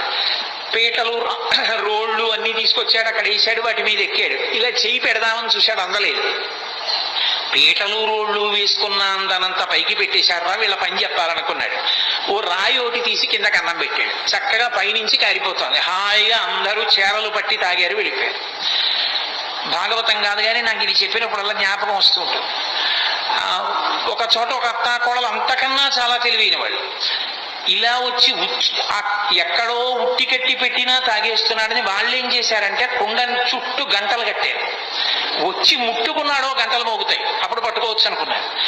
ఆయన ఏం చేశాడు, పీట వేసుకున్నాడు, రోడ్లు వేసుకున్నాడు, పిల్లల్ని ఎక్కించాడు, ఆ వీపులు ఎక్కాడు, దగ్గరికి వెళ్ళాడు. ఎలా ముట్టుకోవడం, ముట్టుకుంటే గంటలు మోగుతాయి. చూశాడు పరాత్పరుడు, ఆయన శాసనానికి ఏది లొంగది. ఓ గంటలలారా మీరు బ్రోగపడు అన్నాడు. అవి విన్నాయి. చక్కగా వెన్న తీశాడు, పిల్లలందరికీ పెట్టాడు. ముందు వాళ్ళకి పెడితే కానీ తను తిండవు, అందరికీ అందింది. ఇప్పుడు ఆఖరణ తను తీసుకుని ఇలా నోటి దగ్గర పెట్టుకున్నాడు, గంటల కనకడ మోగిస్తాడు. అరే మిమ్మల్ని మోగద్దన్నాను కదా, ఎందుకు మోగారన్నాయి. ఏం చెప్పమంటావు పరమేశ్వర, వాళ్ళకి పెడితే ఊరుకున్నా, నువ్వు నోట్లో పెట్టుకుంటే నైవేద్యం అలవాటు గంట మోగడం, అందుకని మోగేశామన్నాయి. అలా ఎంతమంది ఎన్ని అనుభవించారో మహానుభావుడు. వేలుపుల్లటి నాకంటెను వేలుపు మరి ఎవ్వడనచువి కబకెన గిమా వేలుపుల్ల గోడపైనో హేలావతి నీత నూజుడింగిలి చేసన్. వచ్చిన పిల్లలకి అతిథులకి అన్నం పెట్టకుండా ఏమిటో బొమ్మలను అన్నీ పెట్టి నైవేద్యాలు అంటూ కూర్చుంటామేమిటి, నేనే పెద్ద పరమేశ్వరుండి అని చెప్పి ఆవిడ కళ్ళు మూసుకు ధ్యానం చేస్తుంటే చక్క చక్కెర పొంగలి అవి తినేసి మిగిలింది ఆ బొమ్మలకి రాహేసి వెళ్ళిపోయాడు. నాకన్నా వెళ్ళిపోయాడు, నీ తిన్నానులే చాలన్నాడు. కొడుకులు లేరని ఒకసతి వగవగ తన్ను మగనిగా గైకొనినన్ కొడుకులు కలిగెదరనిపై పడినాడిది వినువు శిశువు పనులే తల్లి అంటుంది ఇంకో గోపికొచ్చి. ఏదో పాపం గోపబాలురందరూ ఆవుల్ని పట్టుకుని వెళ్ళిపోయారు. పెళ్ళై చాలా కాలం అయింది, ఈ అమ్మాయికి పిల్లలు పుట్టలేదని ఏదో మాట్లాడుకుంటున్నారు వాళ్ళు.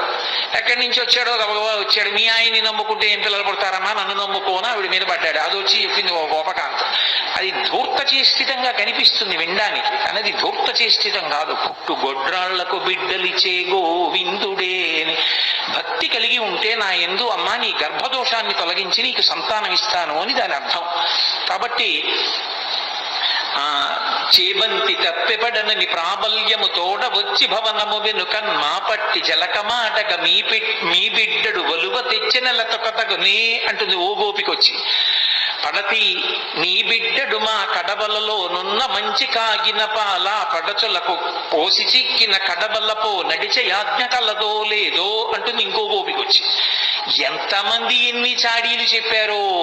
ఇన్ని చెప్తే ఆ యశోదంది అన్య మెరుగడుతన ఎంత ఆడుచుండు మంచి వాడితడెగ్గులు మనరమ్మ రామలారత్రిలో కాభిరామలార అంది. ఎందుకమ్మా అని మాట్లాంటారు, మా పిల్లాడు ఎప్పుడు గుమ్మం దాటి వెళ్ళనివాడు అంటుంది. అంటే ఇప్పుడు నేను భాగవతం అంతా నేను ఎక్కడ చెప్పను, మీరందరూ విన్నవాళ్ళే. ఒక్కొక్క లీల వెనక మళ్ళీ ఎంతో పరమార్థం ఉంటుంది. ఆ పరమార్థం అర్థమైనా అర్థం అవ్వకపోయినా ఇప్పుడు నేను లీల ఒకటి చెప్తుంటే మీ అందరూ పక్కున నవ్వారు. పక్కున నవ్వారంటే మీ మనసుని స్పృశించిందా లేదా లీల? ఆ చిన్ని కృష్ణుని యొక్క పాదం తగిలింది, ఆయన మనసులోకి వెళ్ళాడు. ఆయన మనసులోకి ప్రవేశించిన ఉత్తర క్షణంలో పాపం ధ్వంసం అవుతుంది. అందుకోసం భాగవత శ్రవణం చేస్తారు. అందుకే భాగవతం సప్తాహంగా వింటుంటారు. భాగవతం సప్తాహంగా వినడానికి కారణం ఏమిటి అంటే 7 రోజులుగా వినడానికి కారణం 8వ రోజు వినకూడదని కాదు. ఎవరు ఎంతకాలం బ్రతికినా బ్రతికేది 7 రోజులే. 70 ఏళ్ళు ఉండనివ్వండి, 80 ఏళ్ళు ఉండనివ్వండి, 100 ఏళ్ళు ఉండనివ్వండి. ఆది సోమ మంగ బుధ గురు శుక్ర శని తప్ప బతకడానికి 8వ రోజు లేదు, చావడానికి 8వ రోజు లేదు. ఉండేది 7 రోజులే. కాబట్టి ఆ 7 రోజులు భాగవత శ్రవణం చెయ్యవలసిందే. భాగవత శ్రవణం చేస్తే పరమేశ్వరుని యొక్క అవతార కథలు, కృష్ణ పరమాత్మ యొక్క కథలు వింటే పాపరాశి ధ్వంసం అవుతుంది. కాబట్టి ఆ పాపరాశి ధ్వంసం అవడానికి మార్గం శ్రీకృష్ణ పరమాత్మ యొక్క లీలలు వినడమే. కాబట్టి భాగవత శ్రవణం చేస్తూ ఉంటారు. ఎంతమంది పెద్దలు ఎన్ని రీతులు అనుభవించారు ఓ మహానుభావుడు. నేను మీకు తెలుసు, నేను తరచుగా అంటుంటాను, శ్రీకృష్ణ కర్ణ ఎప్పుడు చదివిందో నేను ఈ భాగవతం, శ్రీకృష్ణ కర్ణామృతం ఇవన్నీ ఎప్పుడో ఏదో సభలో అంటుంటాను. కానీ ఎన్నాళ్ళు అయిందో నేను అసలు ఆ పుస్తకాలు పట్టుకుని చదివి, ఇక్కడ ఏదో కృష్ణావతారం అని ఇవాళ పరమేశ్వరుడు జ్ఞాపకానికి తెస్తున్నాడు కాబట్టి ఆ పద్యాలు చేస్తున్నాను అంతేగాని శ్రీకృష్ణ కర్ణామృతంలో ఆ కృష్ణ పరమాత్మ యొక్క లీలలు ఎంత అద్భుతంగా ఆవిష్కరిస్తాడో. ఓ చోట అంటాడు లీలాశకుడు, ఏదో ఒక గోపకాంత చాలా కాలం అయిపోయింది, ఎవరింట్లోనూ చిక్కపట్టలేదు ఈ కృష్ణుడు, వస్తున్నాడు వెన్నెత్తుకుపోతున్నాడు, ఎలా అయినా పట్టుకోవాలి. యశోద మా అబ్బాయి అలాంటి తప్పులు చేయడం మాని కదా అంటోంది, రెడ్ హ్యాండెడ్ గా పట్టుకున్నాడంటారే, అలా వెన్న చేత్తో ఉన్న కృష్ణుడిని పట్టుకోవాలనుకో అని కావాలని కడవ తీసుకెళ్లి గుమ్మం దగ్గర పెట్టి వస్తాడుగా. భలే దొరికారా వీళ్ళు ఎవరో అనుకుంటాడు. వస్తాడు, తను తలుపు చాటును నించుంది, పట్టుకుంటాడు. ఈసారి ఈ ఉత్తి చేత్తో ఉంటే మళ్ళీ అమ్మో ఏం దబాయిస్తాడో, కొంచెం నోటికి కూడా పూసుకున్నాక పట్టుకుంటాననుకో. తలుపు చాటున నుంచి చూస్తుందో వచ్చేసాడు. వచ్చేస్తే తెలిసిపోతుంది అంటే ఏదో చిరు బొమ్మ గజ్జెలు చిన్ని కృష్ణ నిన్ను నే కోరి కొలుతూ అన్నట్లుగా ఆ గజ్జెలు పెట్టుకుని వస్తాడు చప్పుడు చేసుకుంటూ. వచ్చి వెనకాల పిల్లలందరూ వస్తారు, ఆవిడ పక్కనే ఉంది పట్టుకుందామని. తెలియదు కదా, తెలియదని మనం అనుకోవాలి అందాక. అందుకు తెలియదు ఆ పక్కనే ఉంది గోపిక పట్టుకోవడానికి. అందుకని ఒక్కొక్కళ్ళని సంజ్ఞ చేశాడు. వచ్చేశారు, తీస్తున్నాడు, పెడుతున్నాడు, చక్కగా ఒక్కొక్కడు పుచ్చుకుంటున్నాడు. బఫే భోజనంలా ప్లేట్ అట్టుకుని వెళ్ళిపోతున్నాడు తినడానికి. ఆఖరణ అందరే అయిపోయింది లైన్, ఎవరు లేరు కాబట్టి ఇప్పుడు తను తినచ్చు. కూర్చుని అలాగో గోపికలు లేరు, ఈ ఇంట్లో పిచ్చేళ్ళు బయట పెట్టి వెళ్ళిపోయారని చెప్పి చక్కగా తీసుకుని ఇలా నోట్లో పెట్టుకున్నాడు. పెట్టుకోగానే గోపిక వచ్చి పట్టుకుని ఆ కృష్ణుణ్ణి చూసింది. పిల్లాడు కదా భయపడిపోయి ఇలా అనాలి, ఏమీ అనలేదు, ఇలా చూశాడు అన్నాడు. అయిపోయి ఇదేమిటి ఇంత ధైర్యం అనుకుని అసలు ఏమంటాడో చూద్దామని కస్తంబాల, ఎవరు పిల్లాడా నువ్వు, తెలుసు కృష్ణుడని, ఎవరు నువ్వు అని. ఆయన ఏమనాలి, నేను కృష్ణుడిని అనాలి. ఆయన కృష్ణుడిని అనలేదు. బలానుజ, బలరాముడి తమ్ముడు అన్నాడు. మధ్యలో ఆయన ఊసిందుకు? ఆయన ఏమైనా వచ్చాడా, తిన్నాడా, దొంగతనాలు చేశాడా? అంటే ఎక్కువ మందిని ఇన్వాల్వ్ చేస్తే శిక్ష తక్కువ పడుతుందని. అందుకని పాపం ఏ పాపం ఎరగని అన్నగారిని తీసుకొచ్చాడు. నా పేరు చెప్పడం మానేసి అన్నయ్య పేరు చెప్పడం. కస్తంబాల బలానుజ. అమ్మ బాబోయ్, గుండెలు తీసిన బంటు, నీ పేరేమిటంటే బలరాముడి తమ్ముడు అంటున్నాడు, తన పేరు చెప్పట్లేదని ఆవిడ నిక్కి మిహతే, ఇక్కడికి ఎందుకు వచ్చావు? ఓసారి ఇలా చూసి, ఓ మా ఇల్లు కాదా, మన్మందిరాశంకయా, మా ఇల్లు అనుకున్నాను. అమ్మ బాబోయ్, మీ ఇల్లు అనుకుని వచ్చావా? ఇంత నిజంగా గుండెలు తీసిన బంటూరా నాయనా నువ్వు అనుకుని ఓ సరే పోన్లే. యుక్తం తం నవనీత పాత్ర వివరే హస్తం కిమర్థం యసేహే. బాగుందిరా నాయన, మరి వెన్నకుండలో చెయ్యెందుకు పెట్టావు? ఆయన అన్నాడు వెంటనేను, అమ్మా కాసేపు గట్టిగా మాట్లాడుకుంటా ఉంటావా? మాతకంచనవత్సకం మృగయితం మాగా విషాదం క్షణ ఇత్యేవం వరవల్లవీ ప్రతివచ కృష్ణస్య పుష్ణాతునః. ఎందుకమ్మా అంత గట్టిగా ఊరికే ఏంటి వెన్నది కుండలో చెయ్యట్టావు, ఇక్కడికి ఎందుకు వచ్చావు అని అరుస్తాయంటే, మా ఆవు దూడ ఒకటి తప్పిపోయింది, వెన్నకుండలో ఉందేమో అని వెతుకుతున్నాను, కారిస్తే పారిపోతుంది చూడాలి. వెన్నకుండలో దూడ దూరిందా, చెయ్యి పెట్టి వెతుకుతున్నావా, దూడ పారిపోతుందా అని తెల్లబోయి ఆవిడ చెయ్యి వదిలేసింది, పారిపోయింది. అలా నిర్భయంగా గోపకాంత పట్టుకున్నా కూడా తిరగబడి జవాబు చెప్పిన కృష్ణుడు ఉన్నాడే, ఆయన మమ్ము రక్షించుగాక అంటాడు. కృష్ణస్య పుష్ణాతునః. నహ అంటే సంస్కృతంలో మమ్ములను అని. శంకరాచార్యుల వారు సౌందర్యలహరిలో ఎక్కువ వేస్తారు నహ అన్న శబ్దాన్ని. కాబట్టి కృష్ణస్య పుష్ణాతునః, మమ్ము రక్షించుగాక. అబ్బో ఇన్ని అనుభవించాడండి, ఒకటా రెండా?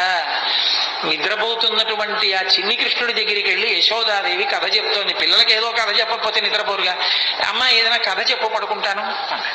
సరే చెప్తాను విను అని. ఆవిడికి ఏం తెలుసు పాపం, వచ్చినవాడు విష్ణు అవతారం కృష్ణుడేనని. రామో నామ బభూవ హుం తదబలా సీతేతి హుం తాం పితృవాచా పంచవటీతటే విహరణస్తస్యాహరద్రావణ నిద్రార్థం జననీ కథామితి హరే హుంకారత శృణ్వత సౌమిత్రే క్వధనుర్ధనుర్ధనురితి వ్యగ్రాగిరప్పాంతున. లీలాశుకుడు అంటాడు, అమ్మ కథ చెప్తోంది. రామో నామ బభూవ, రాముడు అనేటటువంటి రాజు ఉండేవాడు అంది. అన్నాడు. పడుకుంటున్నాడు కదా పిల్లాడు అని ఏదో కథ చెప్పాలి. ఆయన కథే పాపం, ఆయన కథేనా ఆవిడికి ఏం తెలుసు, అందుకని చెప్తోంది. రామో నామ బభూవ హుం తదబలా సీతేతి హుం, ఆయనకి భార్య ఉండేది, ఆవిడ పేరు సీతమ్మ. అన్నాడు.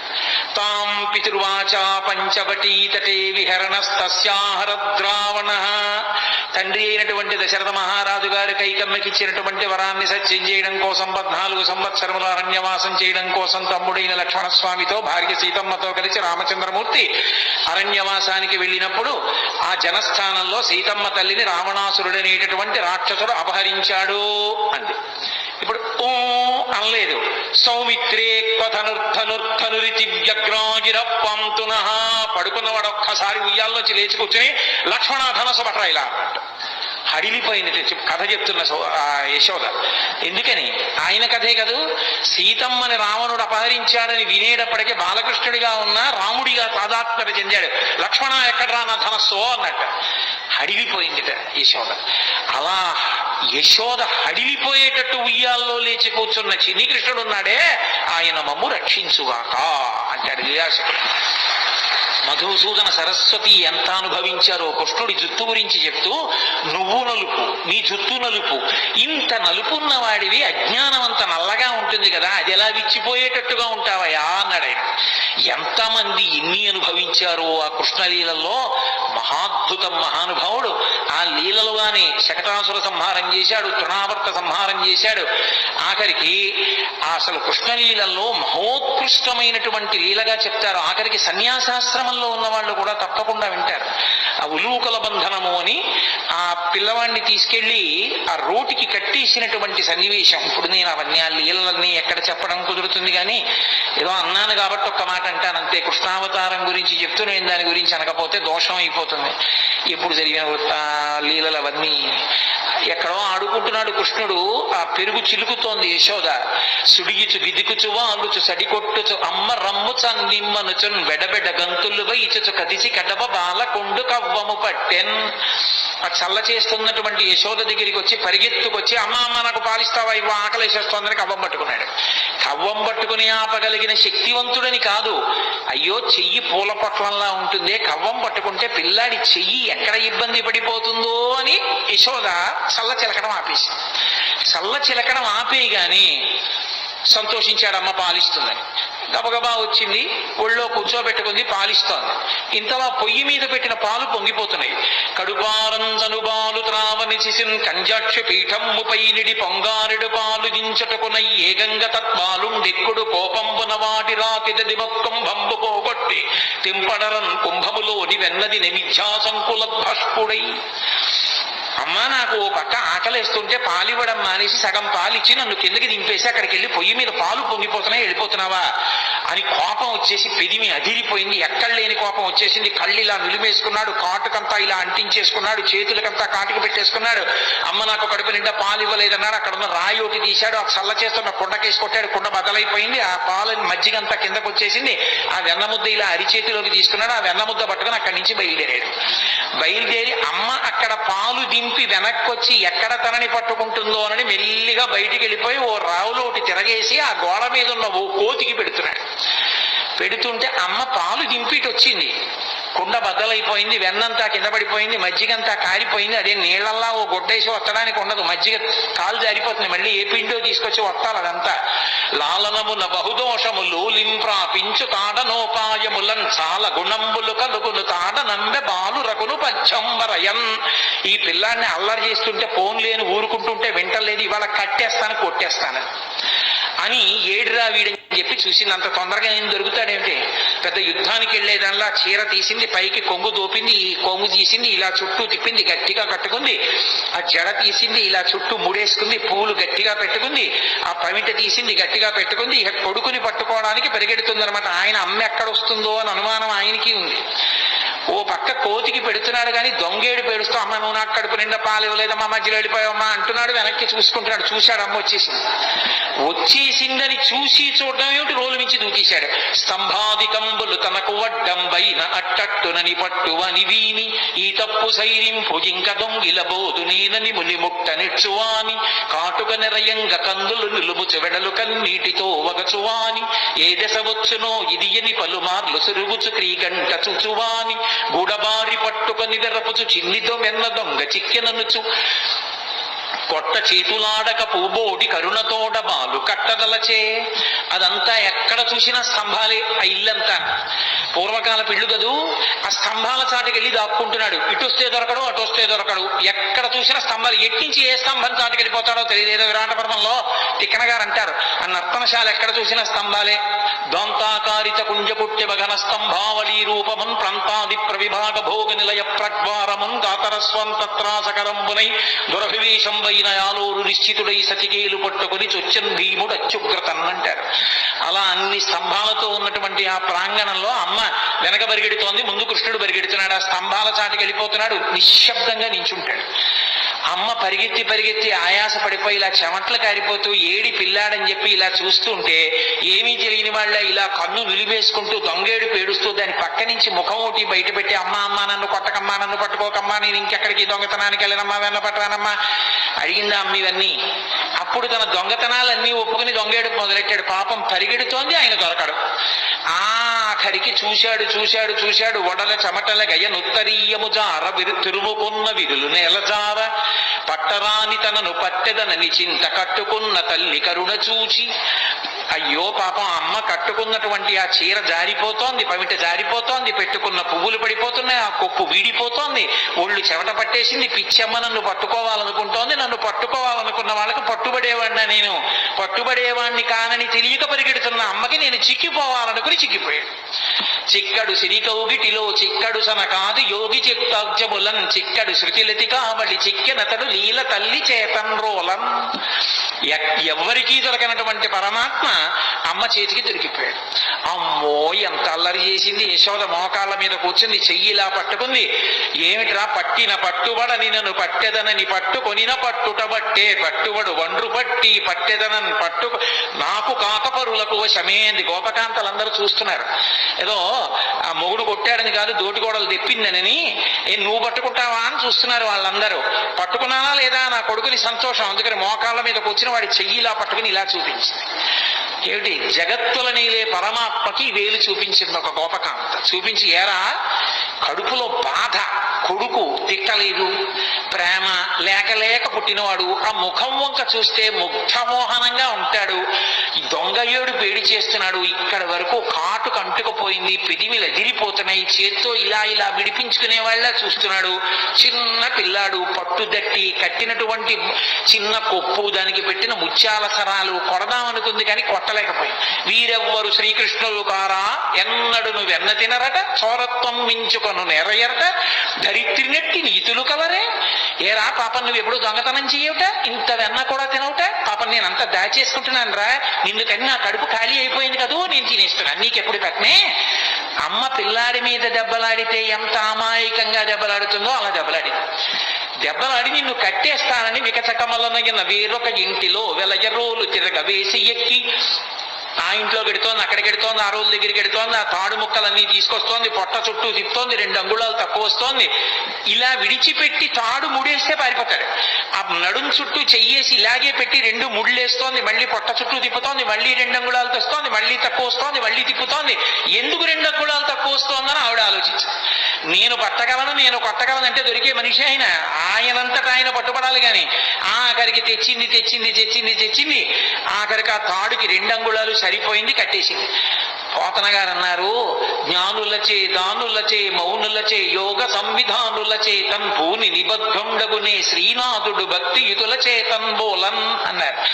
నేను కట్టెయ్యాలని తాపత్రయపడి ఒళ్ళంతా చెమట పట్టిన యశోదాదేవికి తాను దొరికిపోవాలని దొరికిపోయినటువంటి చిన్ని కృష్ణుడు తప్ప నిజంగా లోకంలో ఆయనని పట్టగలిగిన వాళ్ళు ఉన్నారా, కట్టగలిగిన వాళ్ళు ఉన్నారా? అలా కట్టేసి తీసుకెళ్లి రోటికి కట్టేసింది.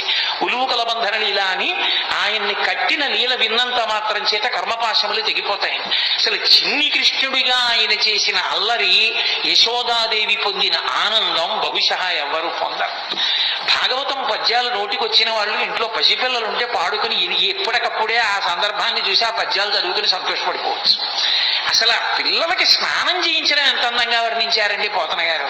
ఆ పిల్లాన్ని పడుకోబెట్టి బాలునికి నూనె తలయంటి పసుపు రాసి బోరు కాడించి హరి రక్ష పొమ్మటంచు జలములొక కొన్ని చుట్టి రాతల్లి దీవించి తొట్ల నుంచి పాడిరయ్యు విధలెల్లా అన్నారు.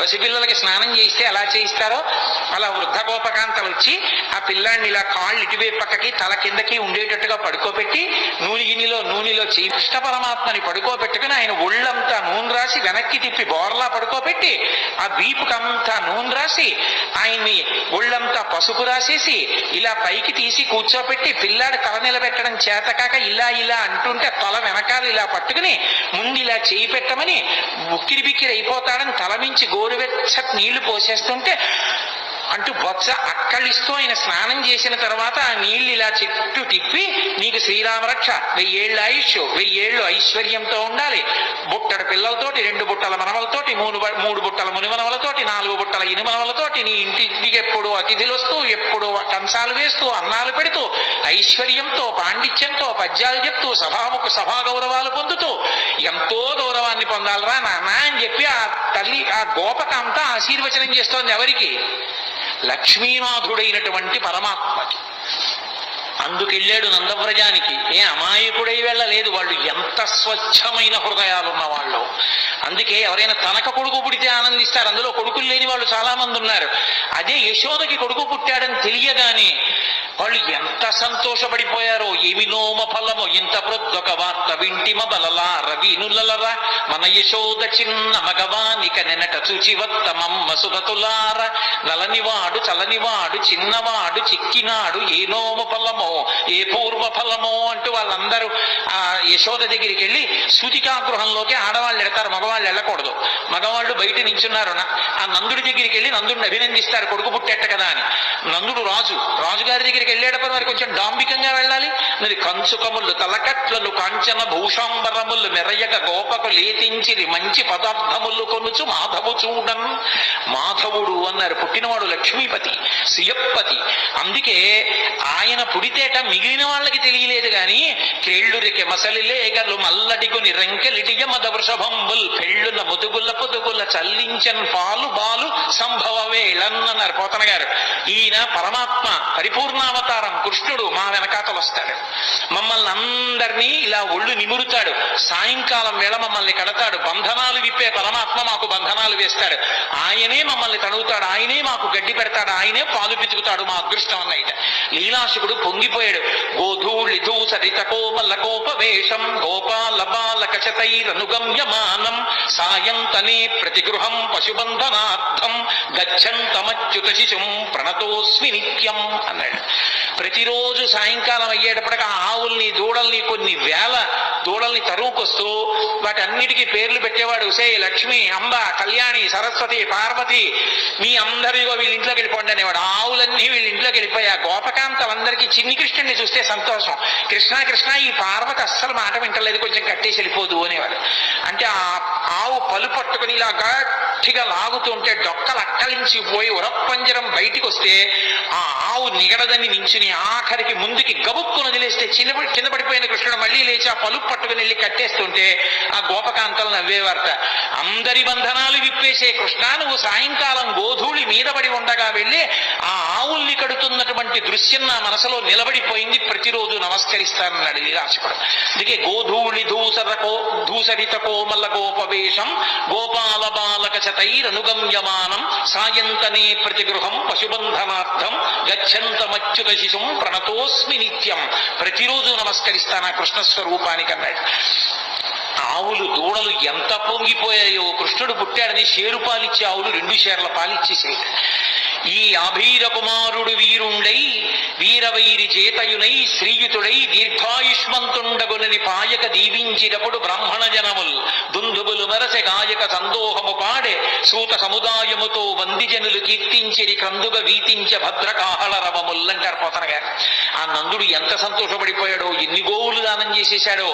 ఆఖరికి వసుదేవుడు కూడా కారాగారంలో ఉండగా పరమాత్మ నా కడుపున పిల్లవాడుగా పుట్టాడని స్నానము చేయక రామిని ఆనంద రసాబ్ధిమగ్నుండై ధేనువులను 10,000 విప్రులకును మానసయోముగా ధారవోసే మరిగిచ్చుటకున్నన్నారు. 10,000 గోవుల్ని మానసికంగా ధారపోసేశాట. శ్రీ మహావిష్ణువు నా కొడుకుగా పుట్టాడు అని వసుదేవుడిచ్చాడు. ఓ భద్రకాహళములు మోగై దుందువులు వెరసై సూత సముదాయముతో వందిజనులు కీర్తించారు. ఎంత సంతోషపడిపోయారో. అసలు కృష్ణలీలలో అద్భుతం ఏంటంటే, పుట్టిన పిల్లాడికి నీళ్లు పోసి వాళ్ళు తీసుకెళ్లి 11వ రోజున ఉయ్యాల్లో వేశారు. ఉయ్యాల్లో వేసి పడుకోబెడదామని ఉయ్యాలా ఊపుతున్నారు. ఏదో ఎవరికి వచ్చిన పాట వాళ్ళు పాడుతున్నారు. అందరూ ఎంఎస్ సుబ్బలక్ష్మి గారు, లతా మంగేష్కర్ అక్కర్లేదు పిల్లల్ని పడుకోబెట్టడానికి. తల్లి ఎవరు ఏదో పాట పాడుతుంది. ఎంతమంది గోపకాంతలు వచ్చి పాట పాడిన నిద్రపోడే. అందున ఉయ్యాలా ఊపి పడుకోబెట్టేటప్పుడు పిల్లాడు పడుకోవట్లేదంటే పిల్లాడు కనపడుతూ ఉండగా కాకుండా ఇలా ఉయ్యాల దగ్గరికి చేసి పట్టుకుని ఇలా ఇలా ఇలా ఇలా ఇలా అని పాట పాడి పడుకుని ఉంటారనుకుని పాపం ఎంతో ఇదిగా ఇలా విప్పి చూస్తే గుడ్లు 2 ఇలా పెట్టుకుని చూస్తున్నాడు. ఏమిటమ్మా పిల్లాడు ఎంతకీ పడుకోడు, ఇదేం పిల్లాడే అని చెప్పి ఆ భుజం మీద వేసుకుని పాట పాడి ఎంతో తిప్పి తిప్పి తిప్పి తిప్పి ఇలా చూడటం కుదరదు కదా. పడుకున్నాడా అంటే ఏం పడుకున్నాడు, గుడ్లు వేసుకు చూస్తున్నాడా. ఏం చేసినా పడుకోడు. ఇదెక్కడ పిల్లాడని ఆఖరికి యశోదాదేవి వచ్చి తల్లికి ఆఖరికి పెద్ద బ్రహ్మాస్త్రం ఏంటంటే బోర్లా పడుకోబెట్టేసి వీపు మీద ఇలా ఇలా ఇలా ఇలా కొట్టేస్తుంది. ఆ తొడ కొడుతోంది. ఎంతకీ పడుకోడు, వీపు చిట్లిపోతోంది. ఇదేమిటి ఆది కూర్మంగా ఉన్నప్పుడు 100 పర్వతం తిరిగినా బాధపడలేదు కానీ ఈ కృష్ణావతారంలో ఇలా కొట్టేస్తున్నారు, నన్ను ఎందుకు ఇలా ఊపేస్తున్నారు అనుకున్నట్ట. లోకములు నిదురపోవగత నిదురంపని శుభగుడు రమణులు జోకొట్టిపాడ నిదురం గైకొను క్రియ నూరకుండే కనుజరవకయున్నన్నారు పోతన గారు. ఓహో, ఈ దిక్కుమాలిన ప్రపంచానికి అలవాటు ఉంది, నిద్రపోతుంటారు వీళ్ళు కళ్ళు మూసుకొని. నాకు నిద్రపోవడం అలవాట్లేదు. నేను నిద్రపోతే లోకాలు నిర్వహించేవాడెవరు? నేను పడుకోమని జోకొట్టేస్తున్నారు, నేను కళ్ళు మూసుకోపోతే వీళ్ళు ఇలాగే కొడతారని నిద్రపోయిన వాళ్ళ కళ్ళు మూసుకున్నాయి. అప్పుడు వాళ్ళు సంతోషపడిపోయి జోజో కమలదల్లి క్షణ జోజో మృగరాజ మధ్య జోజో కృష్ణ జోజో పల్లవకర పద జోజో పూర్ణేందు వదన జోజో యనచున్. సామాన్య గృహాల్లో జోజో జోజో అంటూ ఏ పాటలు పాడతారో పోతన గారి పద్యాలకి కూడా జోజో అని అలాగే పడిపోయింది. మహానుభావుడు ఎంత దర్శనం చేశాడో. ఆ యశోద ఎన్ని ఆటలాడాడు నిజంగా యశోదతో. ఎక్కడికో వెళ్ళేవాడు చాటున కూర్చుని ఎవ్వరూ చూడకుండా మట్టి తినేస్తుండేవాడు. బలరాముడు వచ్చి అమ్మ అమ్మ మట్టి తినేస్తున్నాడమ్మా అనేవాడు. అమ్మ వెళ్ళి ఆ నోరంతా శుభ్రంగా నోట్లో వేలు పెట్టి కడిగేస్తుంది. అమ్మ ఇలా ఇలా ఇలా పళ్ళ మధ్యలో పెట్టి కంఠం పట్టుకుని కొంచెం ఉమ్ము అని చెప్పి కడిగించి నాలికి ఇలా ఇలాను అనే దవడల్లో ఉన్న మట్టి అంతా తీసేసి వేలు పెట్టి ఇంకెప్పుడు ఇలా అనేది కానీ కొట్టలేకపోయాడు. ఎందుకని? సర్వ జగత్తులను నిర్వహించే పరమాత్మ ముఖంలో ఆ సంతోషం, ఆ నవ్వు చూసేటప్పటికి ఆవిడ ఏమీ చేయలేకపోయాడు. ఆఖరికి ఓ రోజున మళ్ళీ దొంగతనంగా మట్టి తినేస్తున్నాడు. ఆయన భార్యేగా భూకాంత మట్టి తింటున్నాడు. చూశాడు బలరాముడు.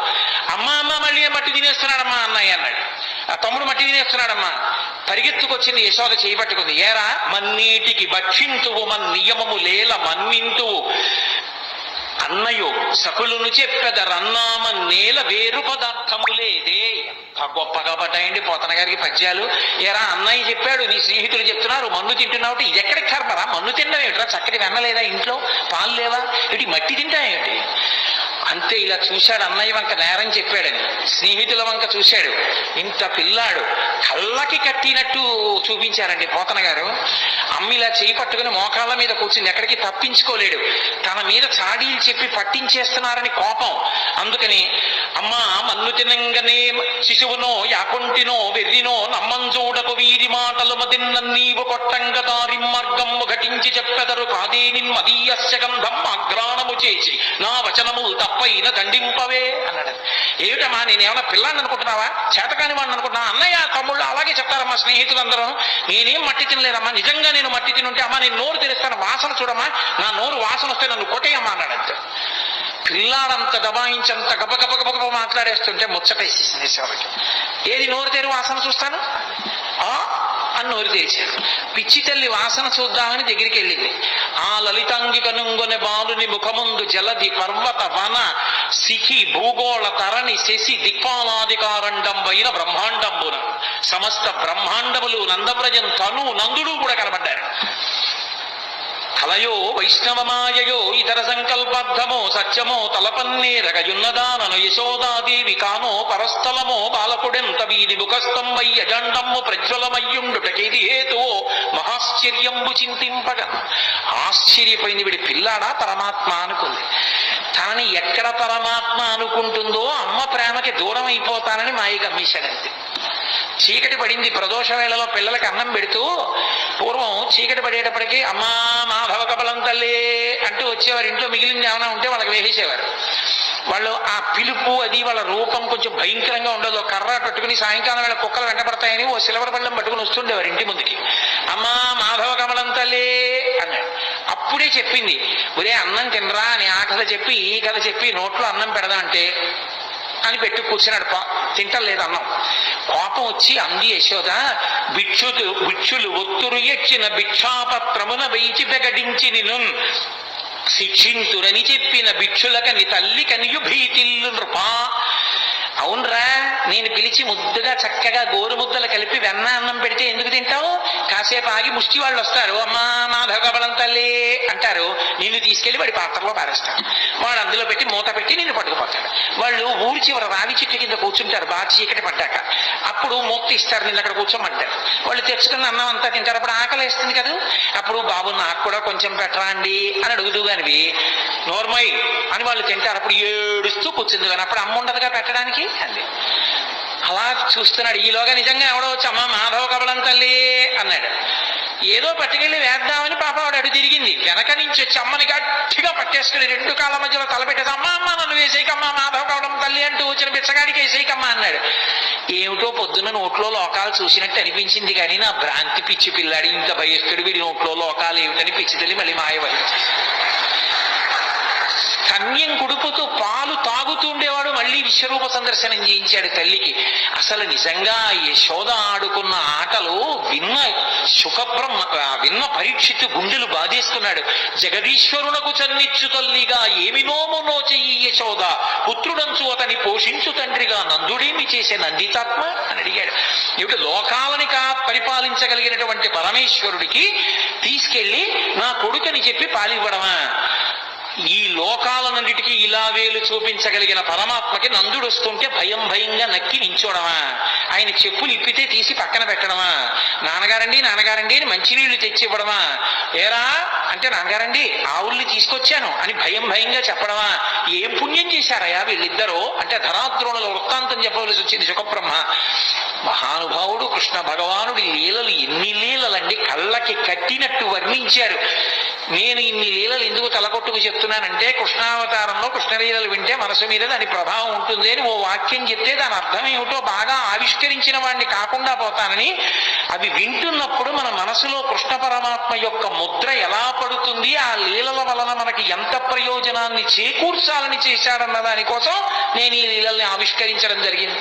నిజంగా కాళీయమర్దనంలో విసదామోదరు పాదగాతనగతుల్ వేవేల చందంబులన్ ప్రసభాటోపముచూప బాపపణ భృచ్చటామండలం వసహం వై పగిలిన్ మడుల్ చదరగా నాస్యంబులన్ శోణితం వెసగన్ దంస్కలు నుగ్గుగాక గరడ వహ్నిజ్వాలికల్ వెల్వడన్. ఆ తోక పట్టుకుని ఆ పడగల మీదకెక్కి ఒక్కొక్క పడగ కిందకి దిగేట్టుగా బుద్ధి పైకి లేస్తుంటే మళ్ళీ ఎక్కి తొక్కుతుండేవాడు. యమునా బీజ మృదంగ వజ్జములు మ్రోయం తీర గోపౌఘర్ష మనోజ్ఞ ధనితంబు గేయముగ జంచత్కాళి తవ్యాలి రంగ తరంగ తలంబునన్ పశుపతిన్ గంజాక్షు నిర్మద్దనాక్షము హృద్యద్భుత భీమమై పరగ దివ్యశ్రేణి చూచెందివిన్. అద్భుతమైనటువంటి తాండవం ఆ కాళీయుడి పడగల మీద. ఎన్ని లీలలు ఒకటా రెండా? ఎన్ని లీలలు చేశాడో మహానుభావుడు. ఆఖరికి గోపాల బాలురందరితో కలిసి చల్ది తిన్నాం. మనం ఏదో ఆ కార్తీక మాసం వచ్చేటప్పటికి వనభోజనం అంటాం. అసలు నిజంగా వనభోజనానికి ఆద్యుడెవరు అంటే కృష్ణ పరమాత్మే. గోపాల బాలురందరితో కలిసి చల్ది బంతులు తినడం కోసమని బయలుదేరాడు. ఏదో ఇంట్లో ఉన్నటువంటి సద్యన్నం ఆవకాయ ముద్దలు పట్టుకుని బయలుదేరారు వాళ్ళందరూ. ఓడి పెసరావకాయ, ఒకడు ఆవకాయ, ఒకడు మాగాయ, ఒకడు కాయావకాయ, రకరకాల బూరగాయలు అన్ని పట్టుకుని బయలుదేరారు. అందరూ వెళ్ళారు. చిత్రం ఏమిటంటే ఆ పిల్లలకి కృష్ణ పరమాత్మ చెప్తే తప్ప ఆకలేస్తోందన్న విషయం కూడా తెలియదు. ఆ స్వరూపం అటువంటిది. ఎండన్మగ్గిచిరకటింబడితిరా రెండు ఎలా విచారింపగా రెండో బాలకులారయనచున్. ఆకలేస్తోంది, మీకు ఎండెక్కిపోయింది, రెండిరా అన్నం తినండిరా అని అందరినీ పిలిస్తే వాళ్ళు ఇలా పంక్తి వేసుకుని తినరు వాళ్ళు. ఎందుకంటే వాళ్ళకి కృష్ణుడు కనపడాలి. అందుకని వాళ్ళు గుండ్రంగా కూర్చుంటారట. పోతన గారు అన్నారు, జలజంత స్థిత కన్నికం తిరిగిరా కూర్చుండి వీక్షించచున్ శిలలున్ పల్లవముల్ లతల్ తీగలు పత్రంబులు పుష్పంబులు కంచంబులుగా భుజించిరతటన్ గోపర్భకుల్ భూవరా. జలజాంత స్థిత కన్నికం తిరిగిరా సంఘంబులయ్యున్న వాళ్ళందరూ ఒక పద్మం ఎలా ఉంటుందో దానికి రేకులు చుట్టూ ఎలా ఉంటాయో అలా ఉంటే మధ్యలో దుద్దులా కృష్ణుడు నించుంటాడు. వాళ్ళకి ఎంత భక్తి అంటే తెలిసో తెలియకో ఆ మధ్యలో నిలబడిన కృష్ణుడు ఏదో పరమాత్మ స్వరూపంగా నిలబడ్డం కాదు. ఆవుల్ని దూడల్ని కాసే కృష్ణుడు ఎలా ఉంటాడో అలాగే మట్టి కాళ్ళతో మట్టి చేతులతో పొద్దున్న స్నానం చేయరు, సాయంకాలం స్నానం చేస్తారు గోపాల బాలురు. అందరితో కలిసి వచ్చి వాళ్ళ మధ్యలో నిలబడి కూర్చుని తినడం కూడా కాదు, అలా నిలబడి కడుపున దిండుగా కట్టిన వలువలో లాలిత వంశనాళంబుజునిపి విమల శృంగంబును వేత్రదండంబును జారిరా నీకడా చంక నిరిగి మీగడ పెరుగుతో మేళవించిన చల్ది ముద్దయా వలిచే తన నయనునిచి చలరేగి కొసరి తెచ్చిన బూరగాయలు వేళ్ల సందులను తాన నయనునిచి సంగడీల నడుమ చక్కగా కూర్చుండి నర్మభాషణముల నగవు నెరపి యాగభక్త కృష్ణుడు అమరులు వెరగొంద శైశవంబు మెరసి చల్ది కుడిచే.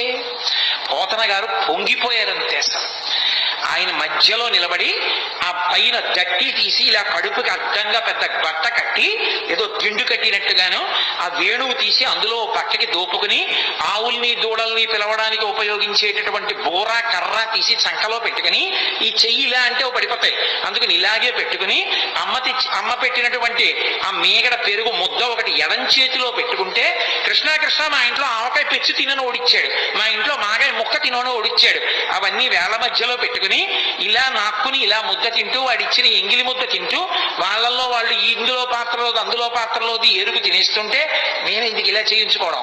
అందుకని అలా తినేస్తుంటే వాళ్ళు సంతోషంగా మధ్యలో నిలబడి తింటున్న ఎవరా కృష్ణుడు. యాగభోక్త కృష్ణుడు అమరులు వెరగొంద శైశవంబు మెరసి చల్ది కుడిచే. యాగభోక్త అయిన కృష్ణ పరమాత్మ స్వాహాకారంతో ఇస్తే తినవలసిన వాడు గోపాల బాలుల మధ్యలో ఇంగిళ్ళు తింటుంటే రంభాదులు నాట్యం చేశారు పైన. ఏమీ ఆశ్చర్యం రా, ఇంతకి కిందకు వచ్చేశాడో పరమాత్మ. ఏ పాములెరుగక ఏ పారు మేటికి పశుల కాపరి ఇంట పాము కలిగే ఏ కర్మయును లేక వెలయునొక్కటికి జతకర్మంబులు సంభవించే ఏ తల్లి చనుబాలు ఎన్నడెరుగని ప్రోఢ తల్లి యశోద చన్నుల పాలు త్రావనిరిగే ఏ హాని వృద్ధుల నెరుగని బ్రహ్మంబు పొదివిటిలో వృద్ధి పొందనుందే ఏ తపములనైన ఎలమి పండని పంట వల్లవీజనముల వాడపండే ఏ చదువులనైన ఇట్టిట్టెదనరాని అర్థం అవయవముల యందు అందముందే. ఏమి అద్భుతం! వికారములు లేని పరమాత్మ యజ్ఞభోక్త వీళ్ళ మధ్యలో నిలబడి సద్యన్నం తింటున్నాడా అని తెల్లబోయారు. అది కృష్ణావతారం అంటే అంత కిందకు వచ్చేసి బ్రహ్మగారు ఆశ్చర్యపోయి వాడు పరమాత్మ అని ఆవుల్ని దూడల్ని దాచేశాడు. ఏమీ తెలియని వాళ్ళ వెళ్ళి చూశాడు. ఓహో, నా కొడుకు నా నాభికమలంలో పుట్టినవాడు నన్నే మాయి చేద్దామని ఆవుల్ని దూడల్ని పట్టుకుపోయాడు. ఆయన పట్టుకుపోతే నేను సృజించలేనా ఏమనుకున్నాడు. మళ్ళీ ఏ ఆవుల్ని ఏ దూడల్ని ఏ మచ్చలున్నదాన్ని అలా ఆవుల్ని దూడల్ని చూసి ఇలా వచ్చేటప్పటికి పిల్లల్ని దాచేశాడు. వీళ్ళని దాచేస్తేనే సృజించలేనా ఏమనుకున్నాడు.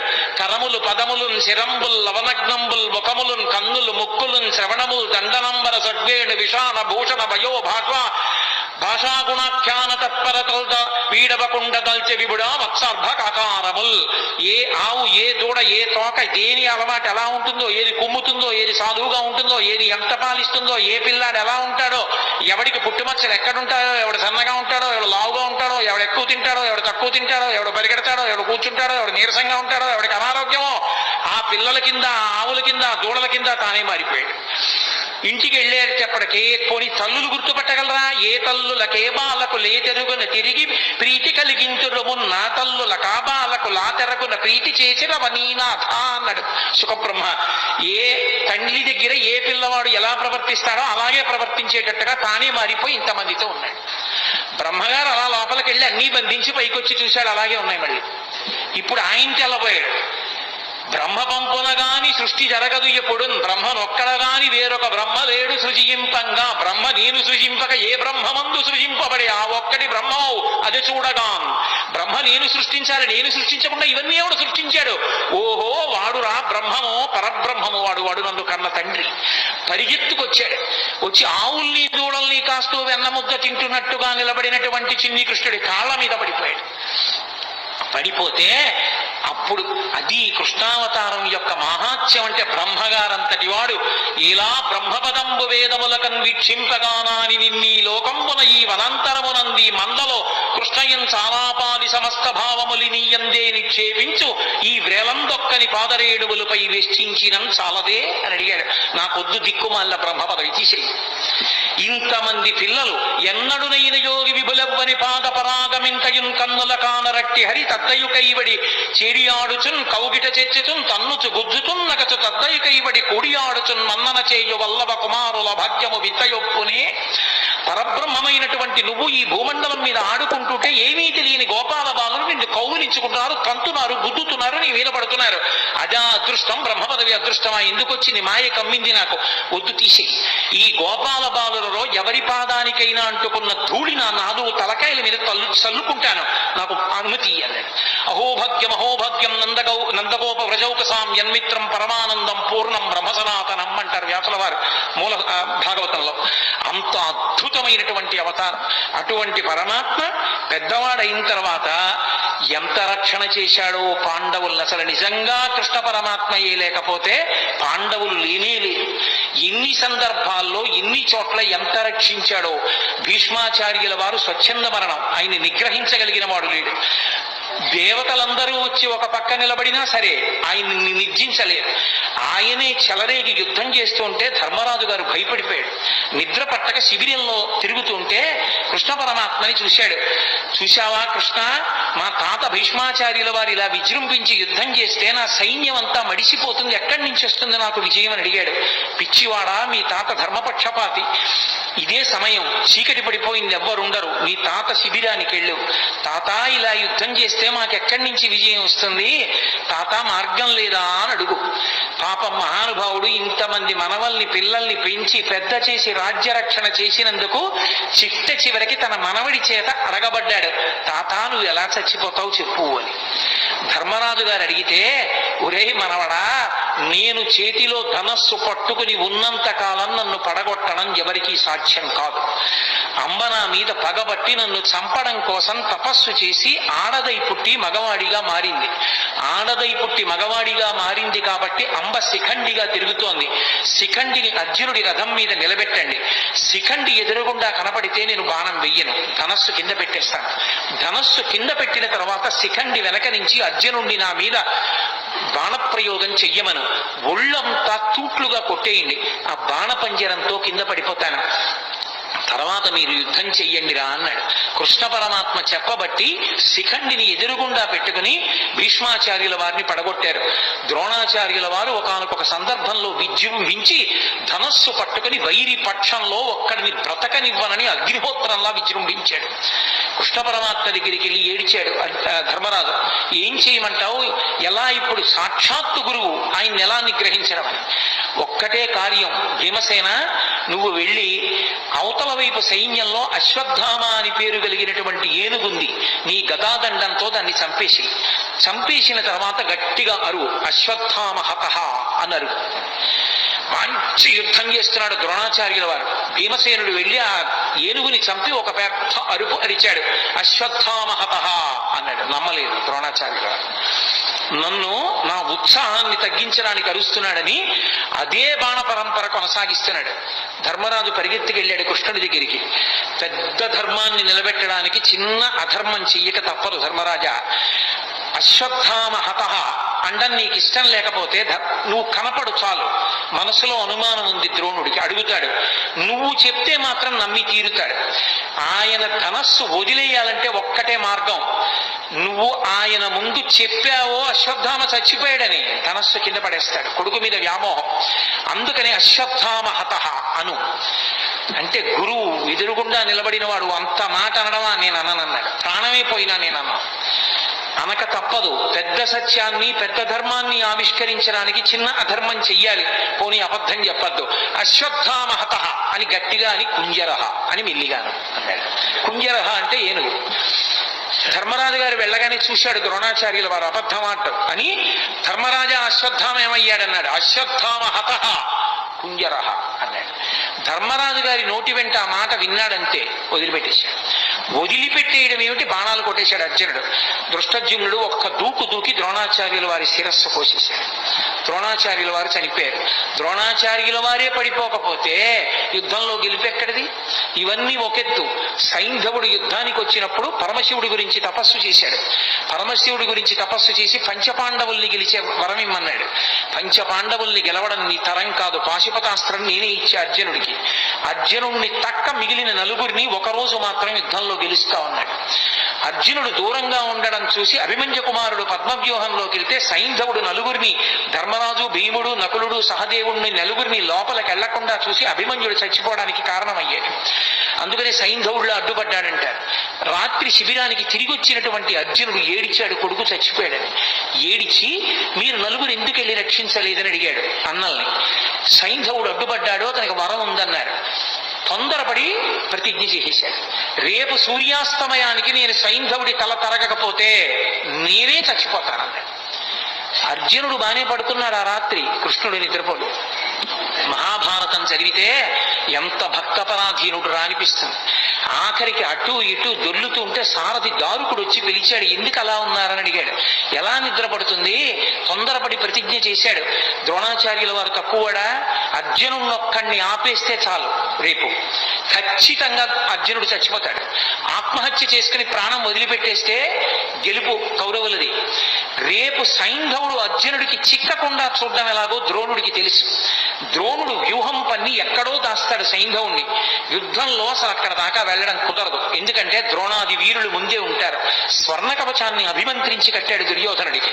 వెళ్ళలేకపోయాడు అర్జునుడు. వెళ్ళలేకపోయి ద్రోణాచార్యుల వారే పెద్ద పర్వత శిఖరంలో ఎదురుగుండా నుంచి శకట వ్యూహం పన్నాడు. శకట వ్యూహం పన్ని లోపల ఎక్కడో చిట్ట చివర దాచేశాడు సైంధవుణ్ణి. పొద్దున్నైపోయింది, మధ్యాహ్నం అయిపోయింది, పొద్దు ఒరిగిపోతోంది. యుద్ధం చేస్తూనే ఉన్నాడు. ఎక్కడికో వెళ్ళాలి, ఇంకా మొదట్లో ఉన్నాడు. వ్యూహాన్ని ఛేదించనే లేదు. అయిపోయింది, సూర్యాస్తమయ వేళ అయిపోయింది. సైంధవుడు సంతోషపడిపోతున్నాడు. అమ్మయ్య, ఇక అర్జునుడు నా దగ్గరికి వచ్చే అవకాశమే లేదు, నేను చచ్చిపోనని. చిన్న బుచ్చుకున్నాడు అర్జునుడు. అయిపోతోంది సూర్యాస్తమయం, కాబట్టి చంపలేని సైంధవుణ్ణి. అయిపోయింది కురుక్షేత్ర యుద్ధం, నేను ప్రాణం విడిచిపెట్టవలసిందే. చూశాడు కృష్ణ పరమాత్మ అర్జునుడి యొక్క అవస్థ. చూశావా, తొందరపడితే బావా ఎలా ఉంటాయో పరిణామాలు, జాగ్రత్త వహించు, ఇప్పుడు నేనేం చేస్తానో చూడన్నాడు. మాయాతిమిరాన్ని సృష్టించాడు. అది సూర్యుడిని అడ్డింది. సూర్యాస్తమయం అయిపోయింది, అర్జునుడు కొట్టలేకపోతున్నాడే అన్నాడు. అలా మాటలు చీకటి పడింది అన్న మాట వినపడగానే అర్జునుడు దగ్గరలో లేడు కదా అని సైంధవుడు నిక్కి నిక్కి తలపైకెత్తాడు. తలపైకెత్తి నిలబడ్డాడు. బావాడిగో సైంధవుడు కొట్టేయన్నాడు. బాణం వేసి వెంటనే తలని కొట్టాడు. కొట్టగానే మాయాతిబిరాన్ని తొలగించాడు. చీకటి పడ్డా కొట్టాడందాం అనుకున్నారు, మళ్ళీ సూర్యుడు పైకి వచ్చాడు. అమ్మా, మనం పొరపాటు పడ్డాను రా, సూర్యాస్తమయం అవ్వలేదనుకుంటున్నారు. సైంధవుడి తల బావా కింద పడిందో నీ తల నూరు ఒక్కలైపోతుంది. ఎందుకంటే సైంధవుడికి తండ్రి ఉన్నాడు, వృద్ధక్షత్రుడు ఆయన పేరు. ఆ వృద్ధక్షత్రుడికి తపస్సు చేస్తే పుట్టాడు జయద్రథుడు అన్న పేరుతో సైంధవుడు. ఆయన పుట్టినప్పుడు అశరీరవాణి పలికింది. ఇతని యామరపాటులో ఉన్నప్పుడు ఒక సుక్షత్రియుడు ఇతని తల కొట్టేస్తాడంది. వెంటనే తండ్రి అన్నాడు, ఏ సుక్షత్రియుడు నా కొడుకు తల కొట్టి కింద పడేస్తాడో వాడి తల నూరు ఒక్కలైపోతుంది అన్నాడు. ఎవడు తల కొట్టి కింద పడేస్తాడో వాడి తల నూరు ఒక్కలవుతుంది అన్నాడు. బావా, నీకు తెలియదు, వాళ్ళ తండ్రి శాపం ఉందా, తల కింద పడిపోతే నీ తల నూరు ఒక్కలైపోతుంది, అందుకు నా తల కింద పడకుండా బంతులాడన్నాడు. ఓ పక్క యుద్ధం చేస్తూ ఓ పక్క బాణం వేస్తూ సైంధవుడి తల కింద పడకుండా పైన బంతులాడాడు. బావా, ఇటు యుద్ధం కష్టంగా ఉంది, పాశుపతాస్త్రం వేసి దీన్ని ఎక్కడో హిమాలయ పర్వతాల అవతల ఉన్నటువంటి ఆ శమంతక పంచకం దగ్గర కూర్చుని అసుర సంధ్య వేళ అవుతోందని సంధ్యావందనానికి కూర్చున్నాడు వృద్ధక్షత్రుడు, ధ్యానంలో ఉన్నాడు.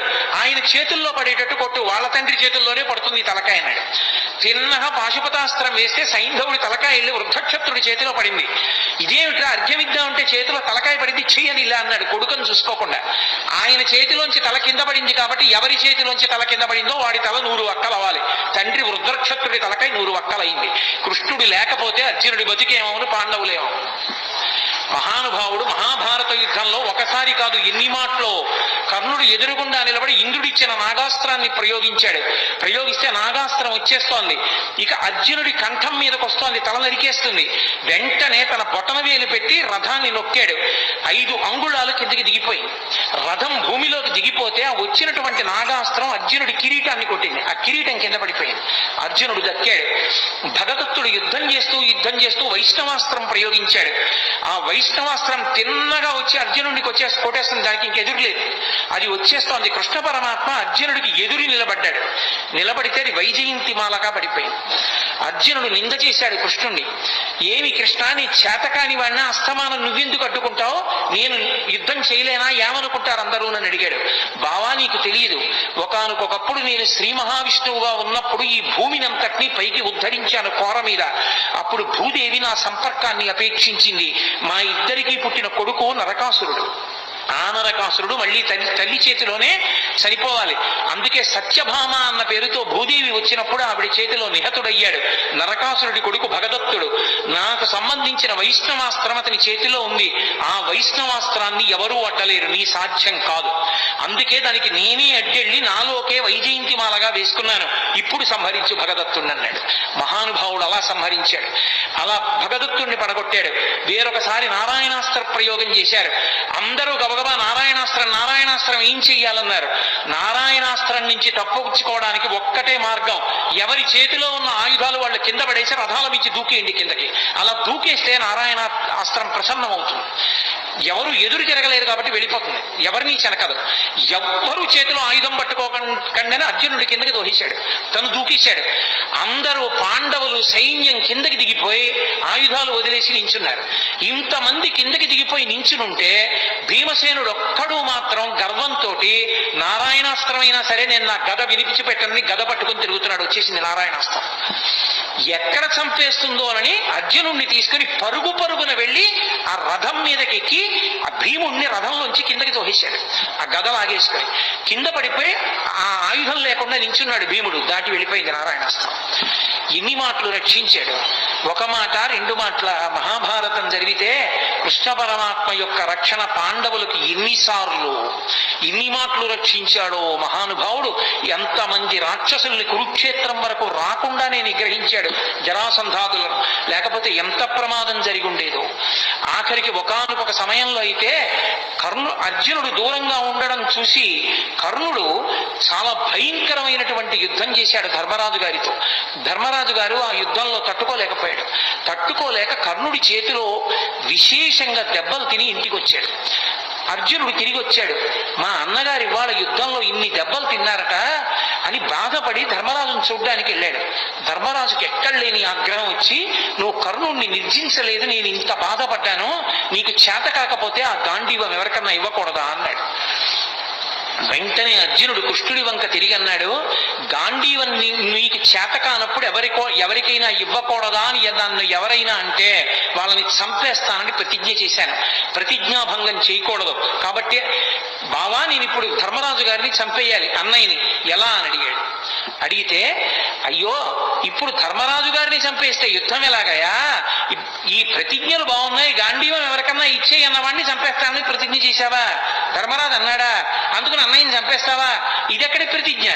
చంపేయడంతో సమానం ఏమిటంటే ఏకవచన ప్రయోగం చేయడమే. గురువుని కాని, తండ్రిని కాని, అన్నని కాని ఏకవచన ప్రయోగం చేస్తే, అంటే గౌరవం తప్పించి ఏకవచన ప్రయోగం చేస్తే, ప్రత్యేకించి గురువుని చంపేసిన పాపం వేయడానికి ఎప్పుడేస్తారంటే ఏకవచన ప్రయోగం చేస్తే. అందుకని ఏకవచన ప్రయోగం చెయ్యి, నువ్వు అని మాట్లాడితే నువ్వు ధర్మరాజుని చంపేసినట్టే, అక్కడతో వదిలిపెట్టేసేయి అన్న. ధర్మరాజుని నువ్వు అని సంబోధించి మాట్లాడాడు అర్జునుడు. కాబట్టి నువ్వు అన్నయ్యని చంపినట్టే, ఇంకా వదిలిపెట్టేసేయి అన్నాడు. మళ్ళీ అన్నాడు, నేను అన్నయ్యని చంపేసిన పాపం మూట కట్టుకున్నాను కాబట్టి నాకు ఈ దిక్కుమాలిన యుద్ధం వద్దు, నేనే చచ్చిపోతానన్నాడు. అన్నయ్యతోటి మొదలెట్టావా ఇప్పుడు? నువ్వు చచ్చిపోతే ఎలా యుద్ధం జరుగుతుందిరా నాయనా అన్నాడు. అన్నయ్యనంత మాట అన్నాను, అన్నయ్యని చంపిన పాపం నా ఖాతాలోకి వచ్చింది కాబట్టి నేను చచ్చిపోతానంతే. ధర్మరాజునంత మాట అన్నాక ఇంకా నేను యుద్ధం చేయను అన్నాడు.